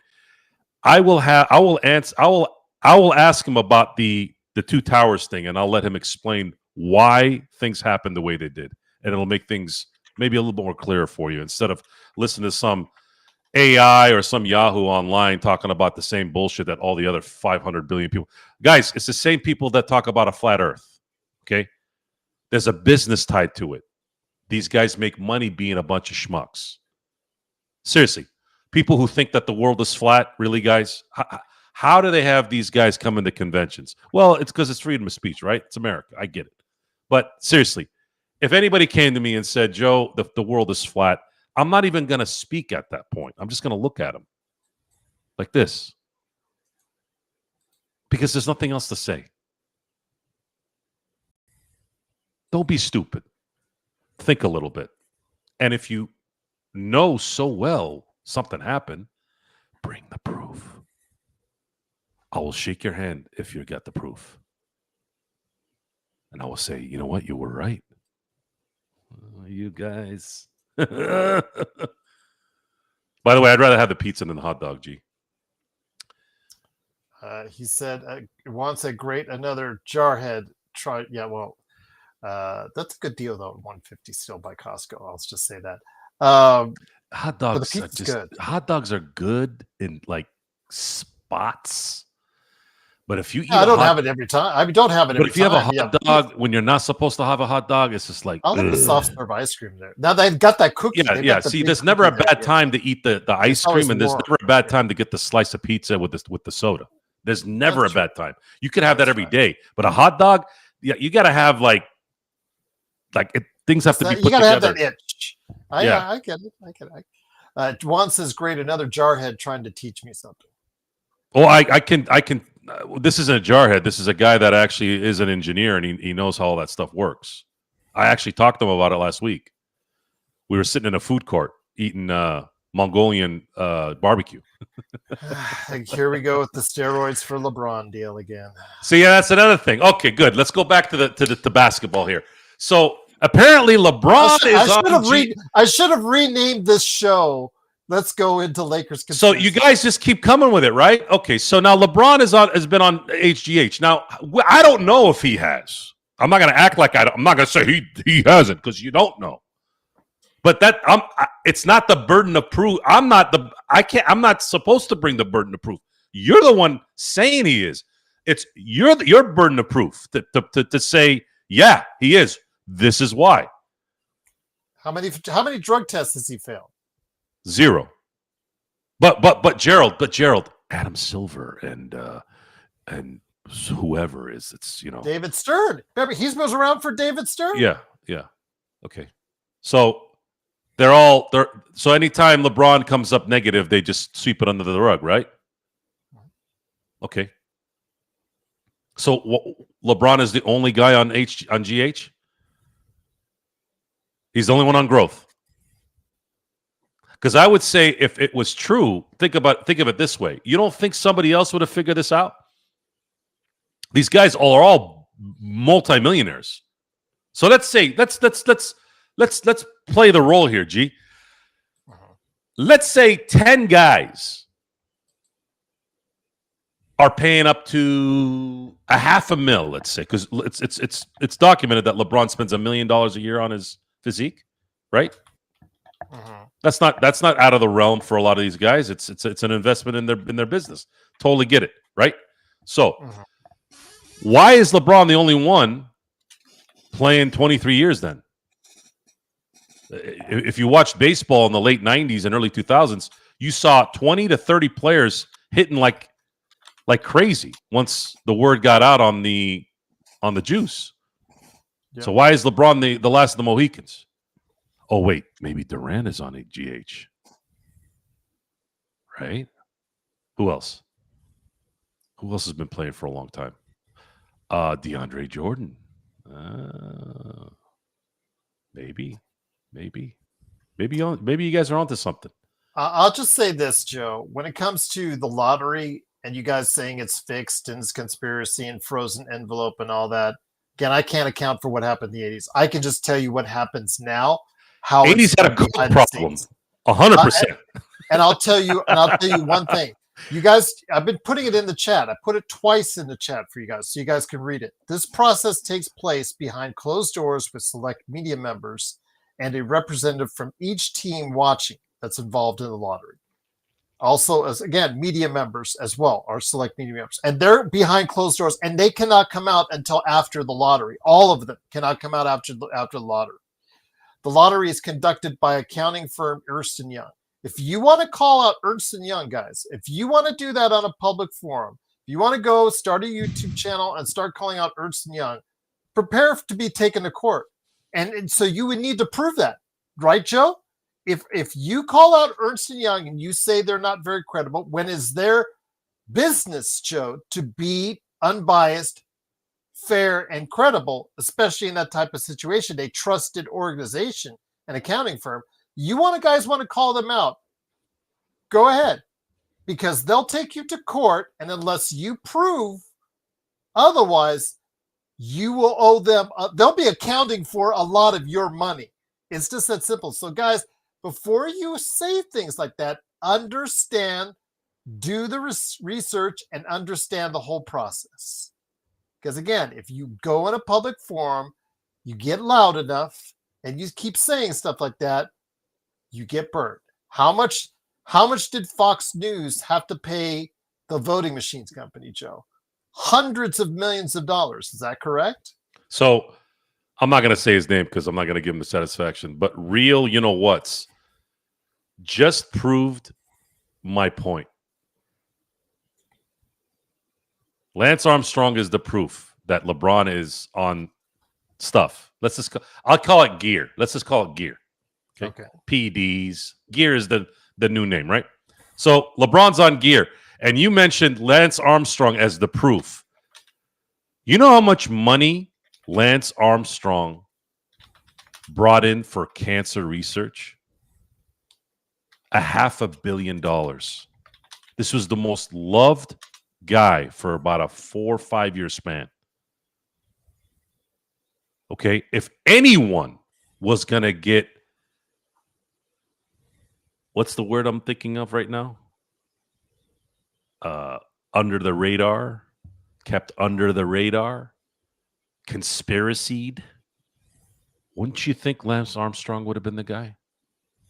This guy raised $500 million. And if you factor in inflation when he did it, it's probably $1 billion now. That was for so cancer sad, research. Because I was a Tour de France freak during the late 80s, 90s with Le Monde and him. So was I. And that was I love that CBS coverage. That was just tremendous. It's a great sport. And it took me right out. When that happened, it just point is, there was no one more. in a billion years, I would have never thought a cyclist would ever be in the top of an athlete division of popularity. It was essentially Tiger Woods and Lance Armstrong. Would you disagree? Yeah. I mean, Kobe and Shaq, obviously, and those guys had to have room there. He took Le Mans' success and made it even higher. Right. So you could argue that the two most famous athletes on the planet, at least for a 2-year span, I'll give them 2-3 years because Kobe started coming to his own in the 2000s, right? Mid 2000s. You could say in the early 2000s, late 90s, that it was essentially Tiger Woods and Lance Armstrong. So why didn't they conspiracy Lance Armstrong with all the good he was doing being a cheater? Tell me. Explain it. If there's anyone that would have been protected, it would have been Lance Armstrong. You know how much money those guys were making? You know how much money that stuff was bringing in? Tell me. Who's LeBron James? Who's Shohei Ohtani? Who's Shohei Ohtani to the FBI in America? They don't give a shit about Shohei Ohtani. If he was stealing or embezzling $17 million for whatever reason, they would have busted his ass the first day. They would have made a huge ruckus on that one. You have any idea how many people would have gotten promoted for that? With all the publicity? The politics behind that? You really think if Pete Rose, if there was anyone that could have been protected, it would have been Pete Rose. The only people that really didn't like Pete Rose were the people he was close to. But Pete Rose to the fans, people love Pete Rose. You guys got to, if the burden of proof is on you. And if everything is a conspiracy, then nothing is a conspiracy. Understand that. If everything's a conspiracy, then nothing's a conspiracy. Usain Bolt got same thing. As they say, oh, those guys in Jamaica, they're all on juice. Okay, fine. Do you have proof? How come they proved it with Lance Armstrong? Oh, and by the way, a lot of people said that Tiger Woods was on gear. Okay, where's the proof? I just gave you some good examples on guys that got busted that were very popular, and then guys that didn't get busted. So which one is it? Was one smarter than the other? Maybe. But y'all need to start. See, it's a loser's mentality. That's what it is. It's a loser's mentality. And let me ask you this, Joe. Well, let me ask you this. If you're the other, 12, 13 teams in the lottery and you lost to Dallas and you could find out or you could prove it was conspiracy, wouldn't you be taking them to court right now? Oh, yeah. If there was proof, if there was proof, any losing team in the lottery over the past 30 years, why haven't they taken the NBA to court? Do you really think that in 2000? Do you really think in 2019 you don't think that the NBA really wanted Zion to go to New York instead of New Orleans?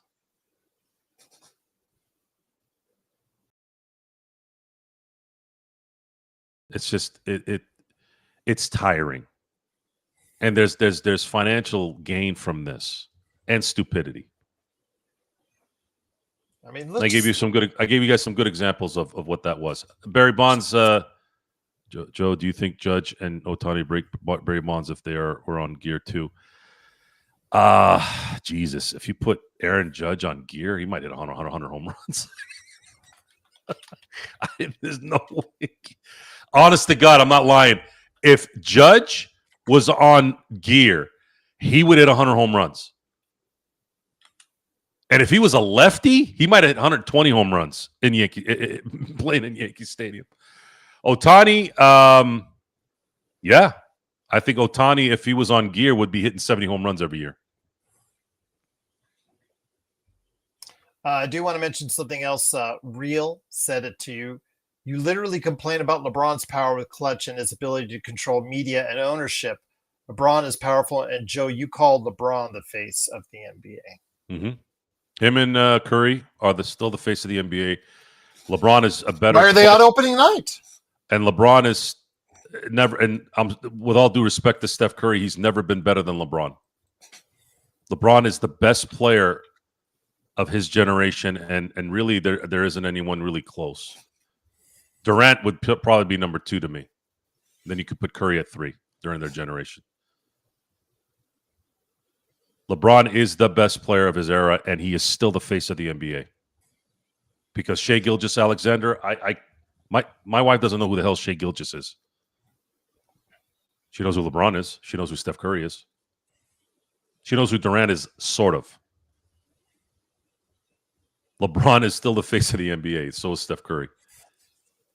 I don't know who the hell is going to be the face because the European guys don't give a shit about any of that. Luka is probably the best shot that we have right now. I don't know if Cooper Flag is going to be the guy either. I don't know if he has that kind of aspiration.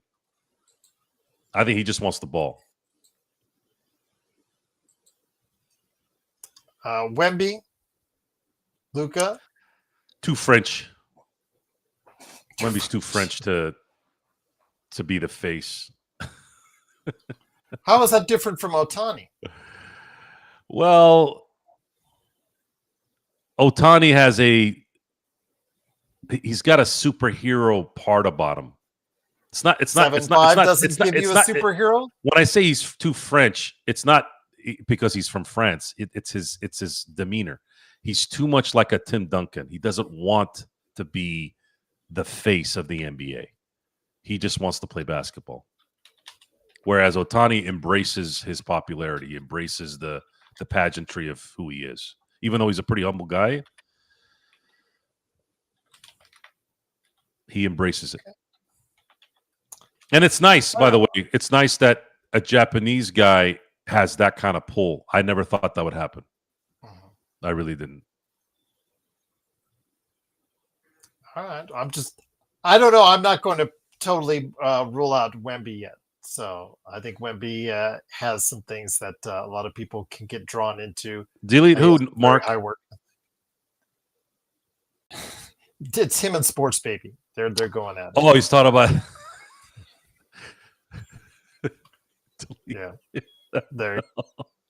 It is, of course, the Lakers fast break. Man, you guys have got tin hats on tonight. That's all I'll say. You guys are crazy out there.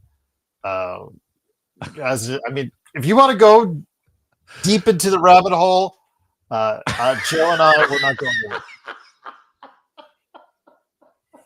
I just read why Mark told him to get. Oh man, Sports Baby said if Mark was on gear, he would walk 100,000 kilometers. Holy crap! That would mean he would walk. Geez, 4. Because he says he does 30,000 in a day. 12. If he did that, he'd have to walk. He'd have to freaking do 2 marathons a day. Maybe more.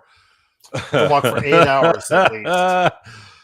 Oh man. No, Mark walks about 30,000 a day. Mark I think walks close to 10 miles a day. Yeah. And more power to you, my friend. More power to you for that. It's easy. I think it's easy for him to walk because his scenery there is really inspiring. Yeah. Surfer's paradise is. Yes. Yeah. So just walk up and down the beach. I mean, it's not that. I mean, human beings walk. Like there's still people out there that walk all day to go to the bazaars, to go to the markets, walk home, walk to the store. Like this, it's just the shitheads here that drive everywhere that don't know any better.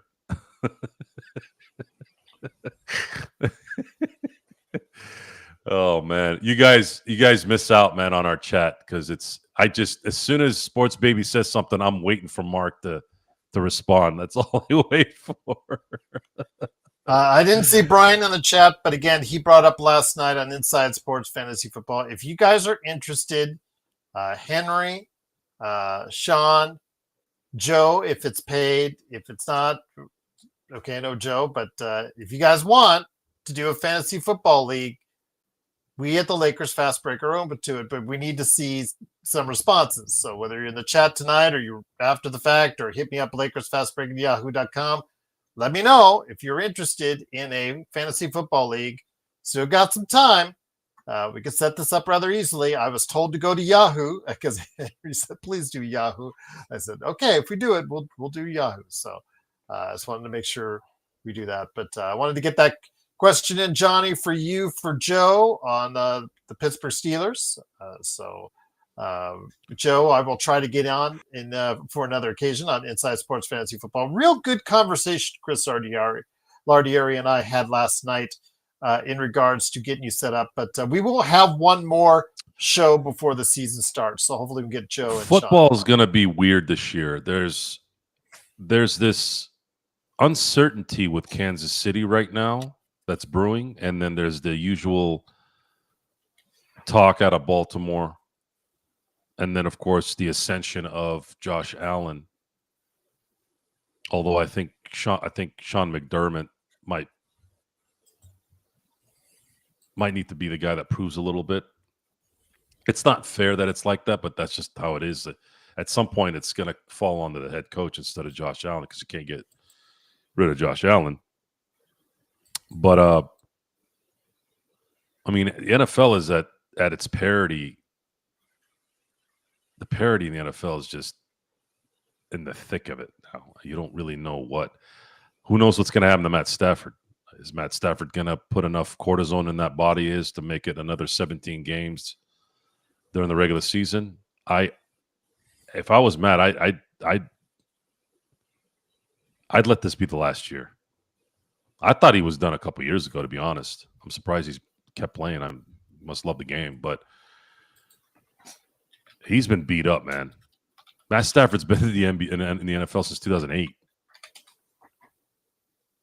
That's pretty nuts. To put that in perspective, guys, that means he came into the league when the Lakers started the three-peat or the finals run with Gasol and Kobe. The start. It's a long time. Oh, and Rodgers has been in the league since 2005. Rodgers started for Green Bay in 2008. He was on the bench for 3 years. Wow. Crazy. It's crazy, man. I don't think anybody needs Josh Dobbs, Johnny. So, sorry. That's a good question, Hustler. If Josh Allen had Andy Reid as his coach, would he have won Super Bowl or multiple Super Bowls by now? He would have won a Super Bowl by now, yeah. Andy Reid is arguably the greatest. You could argue that he's the greatest offensive play caller of all time. I'm not saying he is. I said there's an argument for it. You still have to go to Bill Walsh. You have to go to Andy Reid, obviously. Mike Shanahan. A lot of really, really good play callers in NFL history. But yeah, I could definitely see if you had switched Josh Allen in 2018 instead of Patrick Mahomes, I think Kansas City wins a couple Super Bowls. Yes, and that's not an insult to Patrick Mahomes, because I think Patrick Mahomes is the best quarterback in the league, but Josh Allen is a pretty damn good one too, and Andy Reid would have used his athleticism in a different way. Well, are you feeling a little bit better now about the Dodgers, the way they're playing? No, not really. The problem with the Dodgers right now is they're gonna need Hae-Sung Kim to get back. They're gonna need definitely Edman to get back. I mean, those are two vital players in my view, even though Kim is still new. But definitely Edman. And one thing that they have going for them, I know there's still a month and 10 days left, but if you could fast forward to a month from now and everything's kind of the same with the pitching, the starters, they're going to be able to go into the playoffs with legitimately 4 starters. I mean, they have actually more. They'll have more, but They'll have Glass now. They'll have Snell. They'll have Yamamoto, and they'll have Otani. And then Kershaw is a wild card in there. Sheehan is a wild card in there. So those guys can piggyback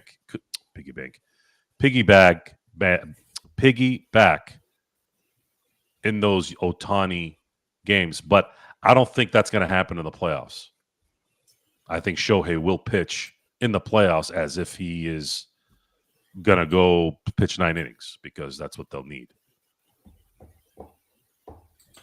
One thing I wanted to ask you before you leave, it's funny because we were talking about the fantasy football that we covered last night. One of the names that we didn't talk on our list was Anthony Richardson of the Colts, who just found out today that he is not starting.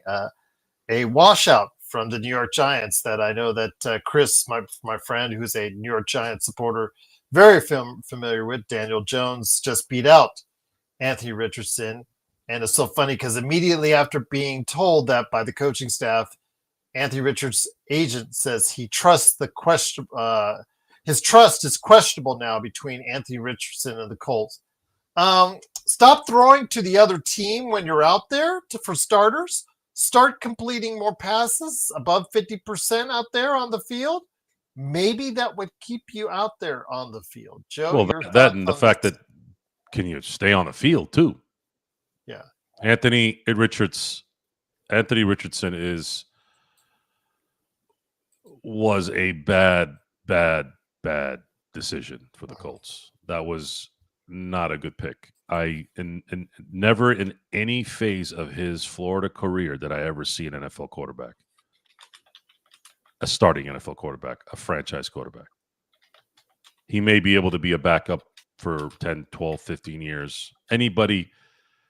Anyone who can throw the ball forward and move a little bit and read a couple of defenses can probably have a long career being a backup or a third stringer type.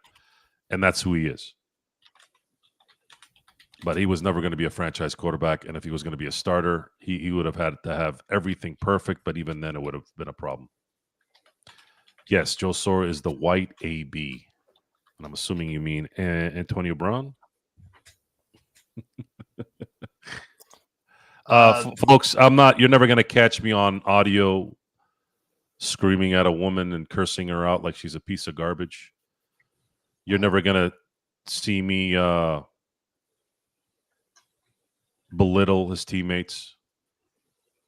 You're not going to ever see me on Twitter saying I slept with your wife to Tom Brady or any of these guys. Antonio Brown is the best Pittsburgh Steelers receiver ever. Him and Jerry Rice, 1 and 2 in terms of route running that I've ever seen. Personally, me. And should still be in the Hall of Fame. Won't probably go because of his mouth. And he is a piece of shit. He's a piece of shit. And he's the guy that I always used to say growing up, and I still do now, where that guy needs to get, no joke, he needs to get the Marty Jannetty treatment when Shawn Michaels turned on him during the barbershop. Through the barbershop yes. window, yeah. Yes. That needs to happen to Antonio Brown. Ripping the magazine. That was the cherry on top to that.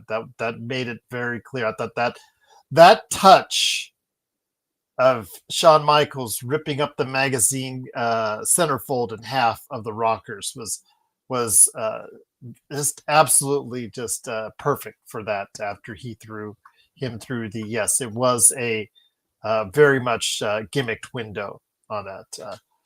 Yes, JSJ, I'll probably play Black Ops 7. I'm not really excited for it. Milo Ventimiglia, who one of my favorites from Heroes, if you remember that from back in the day, and This Is Us is the leading star in this. Michael Rooker's in it too. But yeah, I mean, if I get Game Pass again, if I re-up my Game Pass towards the end of the year, yeah, I'll probably just pop it in for a little bit, get killed, and move on. Like I always do in Black Ops, but or Call of Duty for that matter, because it just doesn't have the same panache.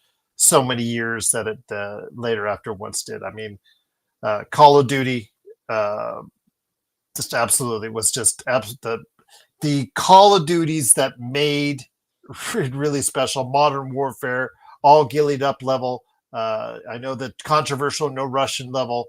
Those were the days when Call of Duty was really, really good. And it's just so hard when you have a yearly iteration to go ahead and make it something special. It just seems like it's okay. Yeah, I got to go ahead and play Call of Duty. I got to go ahead and play Call of Duty again. It's that time of the year. I got to go play Madden again. I got to go play NBA 2K26. I already actually saw it and got a chance to experience it during Summer League as far as NBA 2K26, and it looks better. But is it like worlds better than last year? No, just you can only do so much. WWE, for instance, when you make incremental changes over the course of year after year. So again, I'll play it because it's part of Game Pass, which is the best value in game right now. Dirk says, "Are you guys going to stream Luka versus Jokic on Thursday?" SB, if people want to watch it, go ahead and put that up on Thursday. My Thursday and Friday might be pretty tight, so I don't know. I'll have to see what happens. I don't have access to it. I'm going to go take a look right now. I don't believe I have access to it, but I do believe that it. I think that either Xbox or SB, because of their location, can be able to get it. Oh, they changed the interface a little bit. That's cool. So I want to see. Let me go ahead and check to see if I can get it here. Jump to date. Let me look right now. It's on the 21st. You said EuroLeague. Yeah, I don't see. Yeah, I don't see anything relating to. Yeah, I can't get it. But what I can do is, again, if SB does want to go ahead and be able to get it from where he can actually put it on our channel and go from there. But that's up to SB Sports Baby on that. So I will tell you what, if Sports Baby commits to it and we get the proper time on when it's going to start, I will post a note on this channel.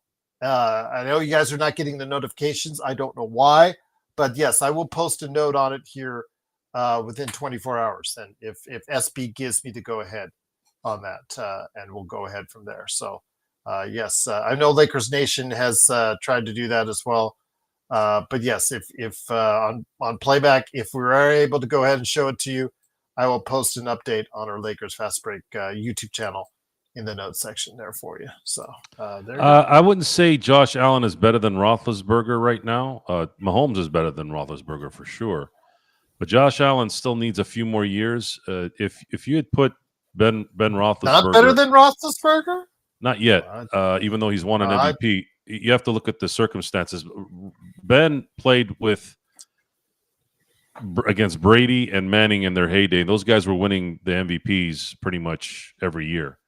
If you had put Big Ben in this era, I think he would have won an MVP at some point.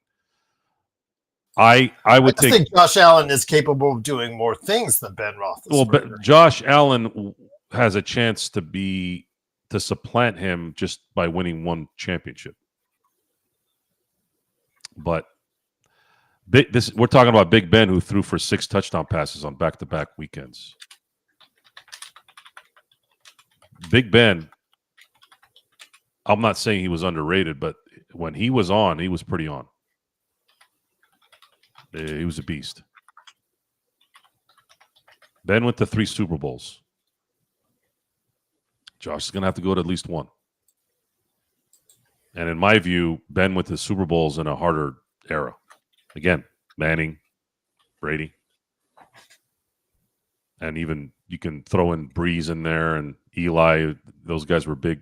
Old Drew Brees had a magical year in 2009. And then, of course, Eli had a magical year in 2007 and 2011.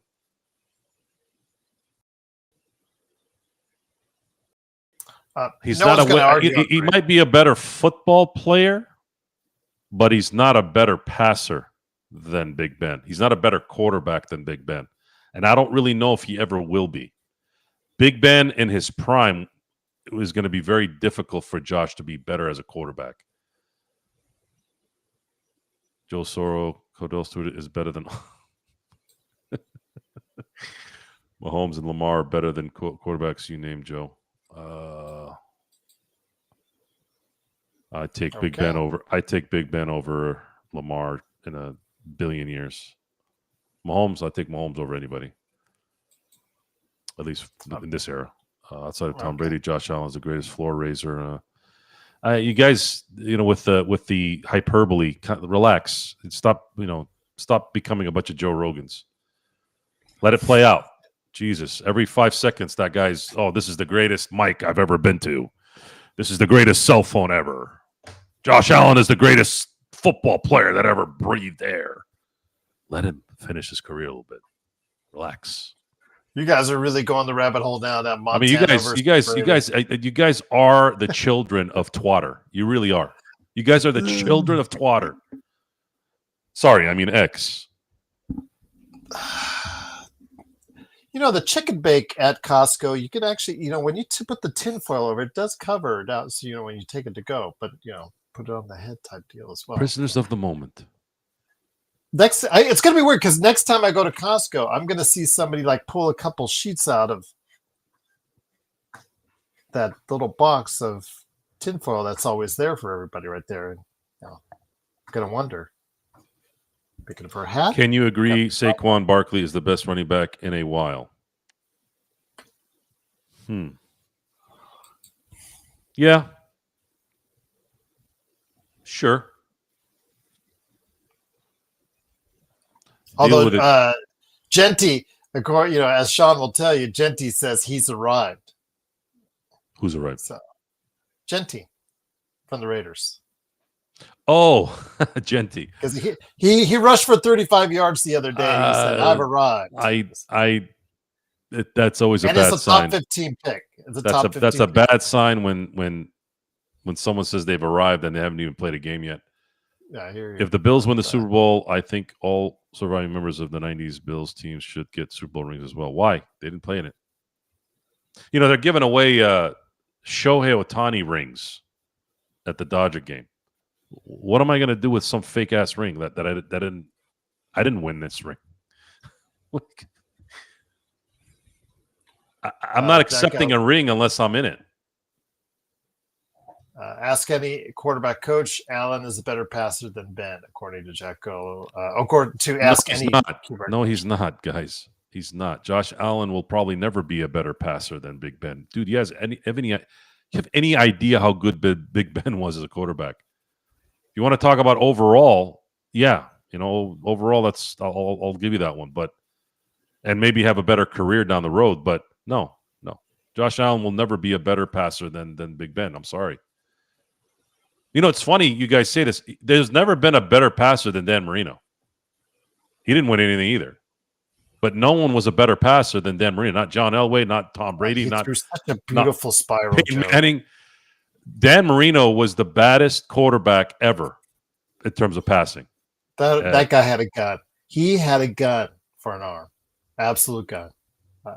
Because now I'm thinking it right now as you're saying it. I'm like, going back like NFL film style stuff and just remembering the kind of absolutely. It's just a travesty that Shula never built a team around him that could be at that level that could go all the way. Yeah, Shula was. There was interesting circumstances with that whole 90s era of football. The 90s era of football was a very weird decade. The AFC was so irrelevant the first 7 years in that year, and they were in the last 7 years of the 80s that we were watching the Super Bowl every year. When I started to understand more, like every year, think about it. Let's say I remember 1985 Bears Super Bowl. I remember that Super Bowl. I sort of remember the 84 Super Bowl with the Dolphins and the Niners, but not really. But the 85 Super Bowl is like little bit of my first memory of the first Super Bowl. So even then, because it started in 84, because the Raiders won the Super Bowl in 83, this 83 season, and then the NFC went on a run from 84 until 1997, where they won every Super Bowl for 13 years. And almost all of them were blowouts. The 84 Super Bowl was a blowout. 85 was a blowout. 86 was a blowout. 87 was a blowout. 88 was the close one with the Niners in Cincinnati. 89 was a blowout. 90 was a close one with the Bills and the Giants. 91 was a blowout. 92 was a blowout. 93 was a blowout. 94 was a blowout. 95 was sort of not a blowout, but Dallas pretty much controlled that game against the Steelers the whole time. 96, sort of the same thing. Patriots were sort of in it, but you never thought that the Packers were going to lose that game. It wasn't until freaking 97, Elway's, what we thought at the time, last shot at winning a Super Bowl, until the AFC finally got their act together. Think about that. 13 seasons. All we remember growing up is the NFC whooping the shit out of the AFC. So that whole era is just the Don Shula's, the Chuck Knowles towards the end, all that. Like, you didn't really get a feel for those guys towards the end as much, because there was just so much dominance between the Niners, Giants, and the Cowboys during that era, and the Redskins. Great conversation. This could go on all day. Hustler's saying, guys, pure passer than he wasn't a better pure passer than Aaron Rodgers. I don't want to go into this. Guys, you guys are just Hustler, come on, guys. I watched it with my own eyes. I'm not gonna say this unless I saw it. Yes, Rodgers his accuracy is. You could say his accuracy is second to none. I get that one. But no one released a football like Dan Marino. No one. No one. You can see it on film. And imagine, you're seeing it on film when it's in slow-mo. Imagine seeing it live. I keep having to tell you people out there, especially you 25-year-olds. John, I'm talking to you too. You didn't see it live. It's different when you see shit and you don't know the result.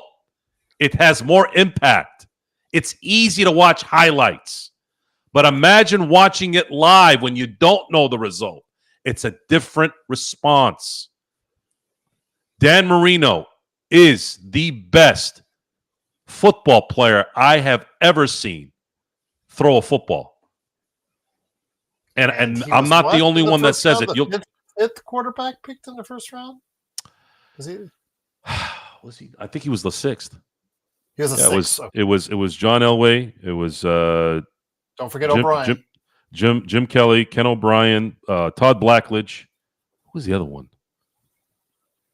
I'll look it up. 83 draft, right? Yeah. Yeah, you're right, Johnny. Tommy Maddox was better than Dan Marino. You're right. Hey, Gerald, ask AI Google if Josh Allen's better.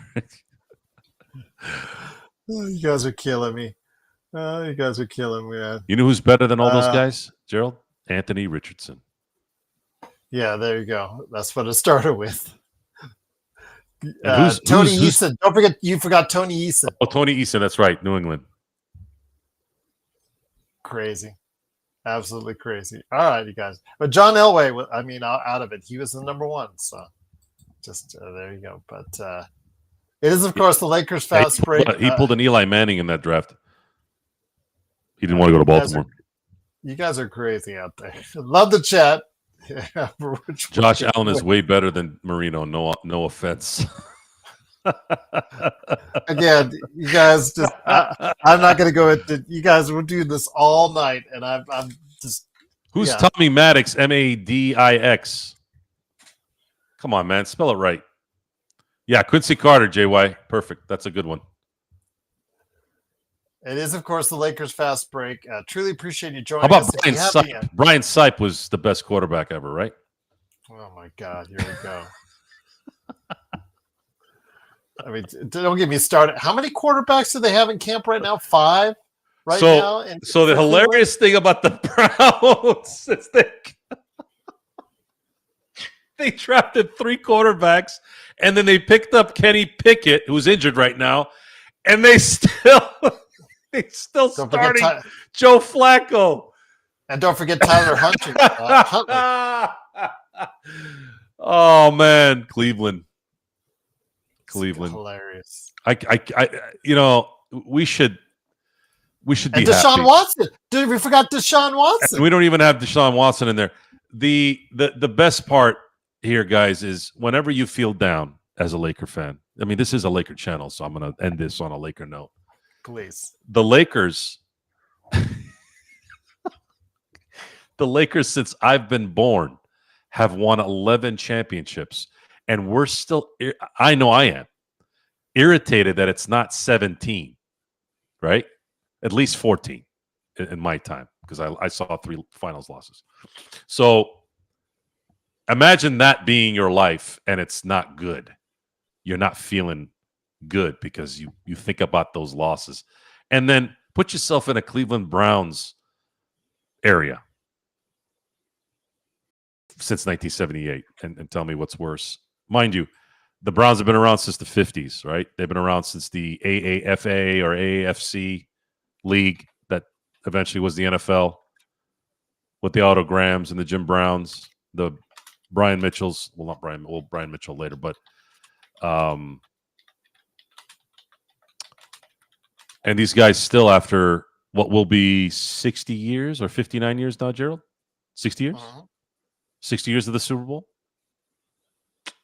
Still no Super Bowl appearance? That's brutal, man. Whew. Houston has only been around since 2002. Jacksonville's only been around since 95. But the Browns have been in there for they've been there for a long time, man. Poor Indians, too. Or, I'm sorry, Guardians. They haven't won a World Series since 1954.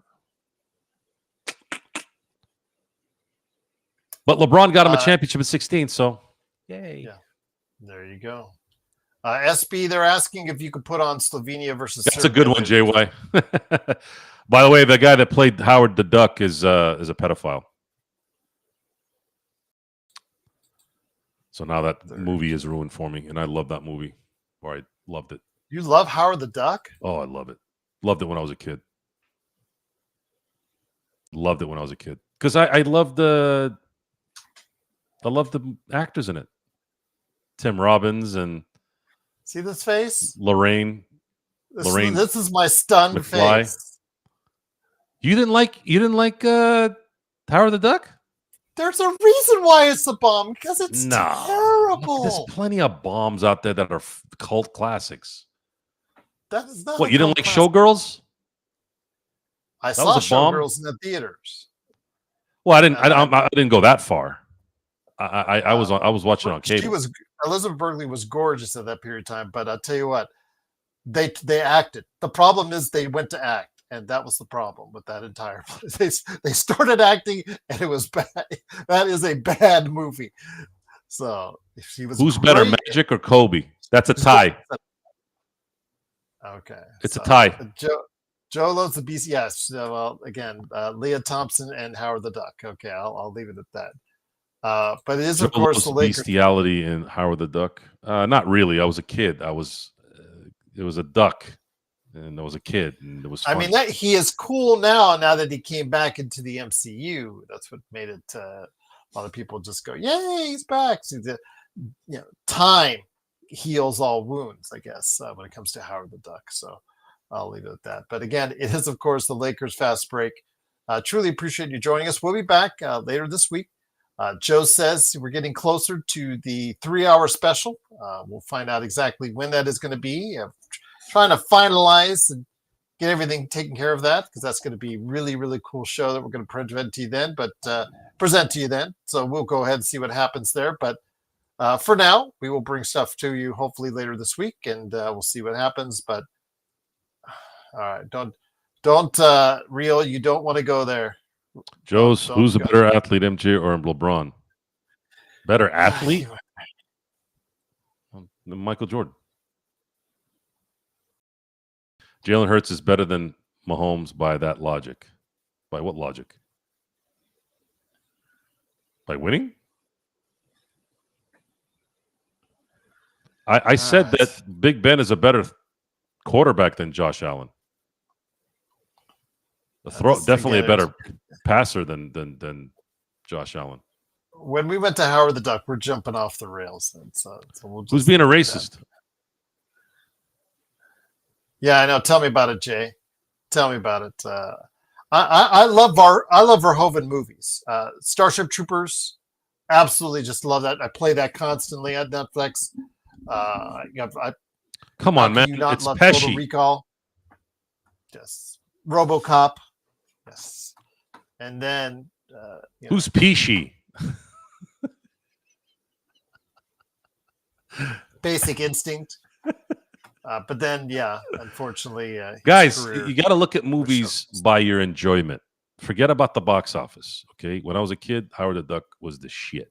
Yeah, Howard the Okay. Duck was, And for a or virile, I could say Howard the Duck was for a virile, testosterone-filled male watching Elizabeth Berkley dance on a pole and knowing her as Jessie on Saved by the Bell was extremely nice. Big Trouble in Little China is one of my favorites too. Now there you go. Did that do well in the box office? I don't remember. No, Blade Runner didn't do well at box office. And That's neither one of did my all-time Scarface. favorites. Same thing with Little China. Yes. Yeah, those things are not conducive for a family outing. Usually, those are for individuals like us. I don't know 805. I don't know how many. I mean, there's quite a there's a few NC-17 movies out there. I think there are better ones that are better made ones that are out there. What was the one? Oh, I think Steve McQueen directed it. Not the Steve McQueen from the past directed movies. Oh gosh, which is that movie? I think because that one I saw, and that one I thought was a great performance by Fassbender, Michael Fassbender. Shame. I believe there's an NC-17 cut of that, and that was actually a really good movie, well-made movie. So I'll leave that there. So I haven't seen an abundance of those type of movies, NC-17 movies, but I could say that's better than Showgirls. But Elizabeth Berkley, it drew me in because how she looked, because I thought she looked fantastic. And then I was just starting here in Las Vegas in the first couple of years I was here, and thought, okay, let's see how it is. And I'm like, that is nothing like what being a showgirl is all about in Vegas. That was so not what was actually going on. I mean, yeah, that was bad. Yeah, it was bad. Maverick was good. Movie of the decade. That's a hot take. Okay, Juan. That might be almost as crazy as your conspiracy theory talk earlier, but okay. All right. We'll go from there. It is, of course, the Lakers fast break. It is, of course, the Monkey. Oh. There's a movie called The Monkey? Yeah, there's a movie that came out earlier this year, I believe it's The Monkey. Didn't do great. I'll just say it critically or I haven't had a chance to see it yet, so I don't want to put too much stock into it either which way. So if you think it was a great movie, then absolutely more power to you on that. Third top movie still slated for 2026. I mean, Paramount, they want to go ahead and put that Maverick movie out there. Absolutely. Gerald the Gullible. No, I'm not gullible. I'm just reading what you're saying, Juan. So you're the one. Yeah, Juan. You don't talk like that coming from Stockton. Yeah, Juan the Misguided. I will call you Juan the Misguided. How about that? You're not gonna call me one. names. I'll come up with better names for you. So yeah. You're not the one. So yeah. Top Gun Maverick, because Hustler. There's also the Maverick movie with Mel Gibson, which is good too. I believe a riverboat gambler along with Gerald the Misinformed. No, Juan the Blatant Idiot. Oh, yes. You are the misinformed one. You choose not to do your research, Juan. You choose to go ahead and seek out Twitter for your information. You do not actually do your research. You are the misinformed. Why haven't you sued the NBA? If you think it's rigged, why haven't you sued the NBA? Why haven't you taken issue with it? Why hasn't any of the other teams that have lost in the lottery taken issue with it? If it's try again. Try again what? You have to have the burden of proof, not us. You're the one making the accusation. So in essence, you, Juan, are the misinformed. But we're glad to have you watching. And you were watching here most of the way, so I truly appreciate it.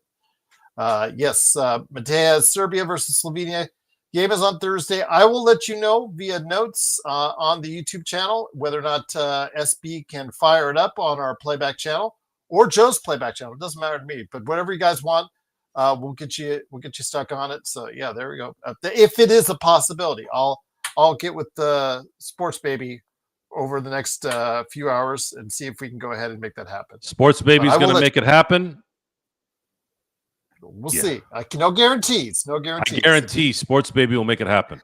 No guarantees. Sports Baby guarantees it. Telepathy. Hustler also as well. Don't forget 20th anniversary this week of one of the best comedies of the 2000s, and it's going to be re-released in theaters. The 40-Year-Old Virgin. Ooh. There you go. 20 years for that movie. Yes. I know, super bad. Excellent movie as well. So there you go. But this is, of course, the Lakers fast break. Guys, get those tinfoil hats off your head. It doesn't suit you. But we'll be back so you guys can spout more conspiracy theories later this week. Joe, any last thoughts before we head on out? No. Joe, Pepsi better than all. Pepsi as in Joe Pepsi better than all. Oh, Joe Pesci, better. I think it's a play on words too. I think he's purposely spelling it Pepsi. You know, a nice cold Pepsi is good. Not to Costco because they went to Coke. Really? Ruben says, yeah. They're changing them all over. They changed them all over Las Vegas. Terrible. Ruben says Luka should wear knee pads on both knees the rest of the way. Why? Hopefully no more teammates will fall on him. That will help. That's the case. But I will let you guys know via the he got notes. A bruise on his knees. Relax. People get hurt. People get hurt on the court all the time, man. You just got to play through it sometimes. What do you guys think this is? Just a bunch of skipping around, not getting hurt? The new prebiotic Pepsi. Enjoy. These guys are talking a different language. The probiotic ones, I think. Not prebiotic. Probiotic. I don't want to. When I drink a soda, I want a real soda. If I want to think about my health, I won't drink a soda. How about that? Just give me the regular shit if I'm going to drink it. That's Pepsi well said. 0, Pepsi 1%, Pepsi 4%, Pepsi probiotic. Just drink the goddamn Pepsi. It's soda. It's all bad, no matter what they say on there. Okay, it'll rot your teeth out anyways. Okay, you think a cigar isn't healthy, right? But I still have a cigar every now and then. Enjoy your life. All right. What else are you gonna do? What's the worst thing that can happen? You die? You're not gonna know. You'll be gone. You won't give a shit. This PSA has been brought to you seriously by all of us here. Yeah, you won't remember. Just like how when you go to sleep, just imagine you won't wake up. You don't feel anything. It's done. It's over. You enjoy the Pepsi, man. Enjoy the real Pepsi. I'm joking. Enjoy green tea and mushrooms are better. Everyone have a great week, and we'll see you later this week right here at the Lakers Fast Break Podcast.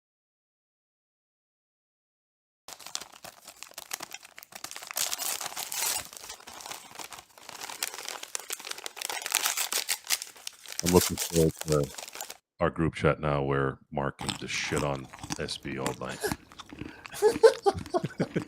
Dante, you just got here, man. We're already leaving. Dude, we were here for 2 hours. Yes, 2 hours. That means you have to watch it from the beginning.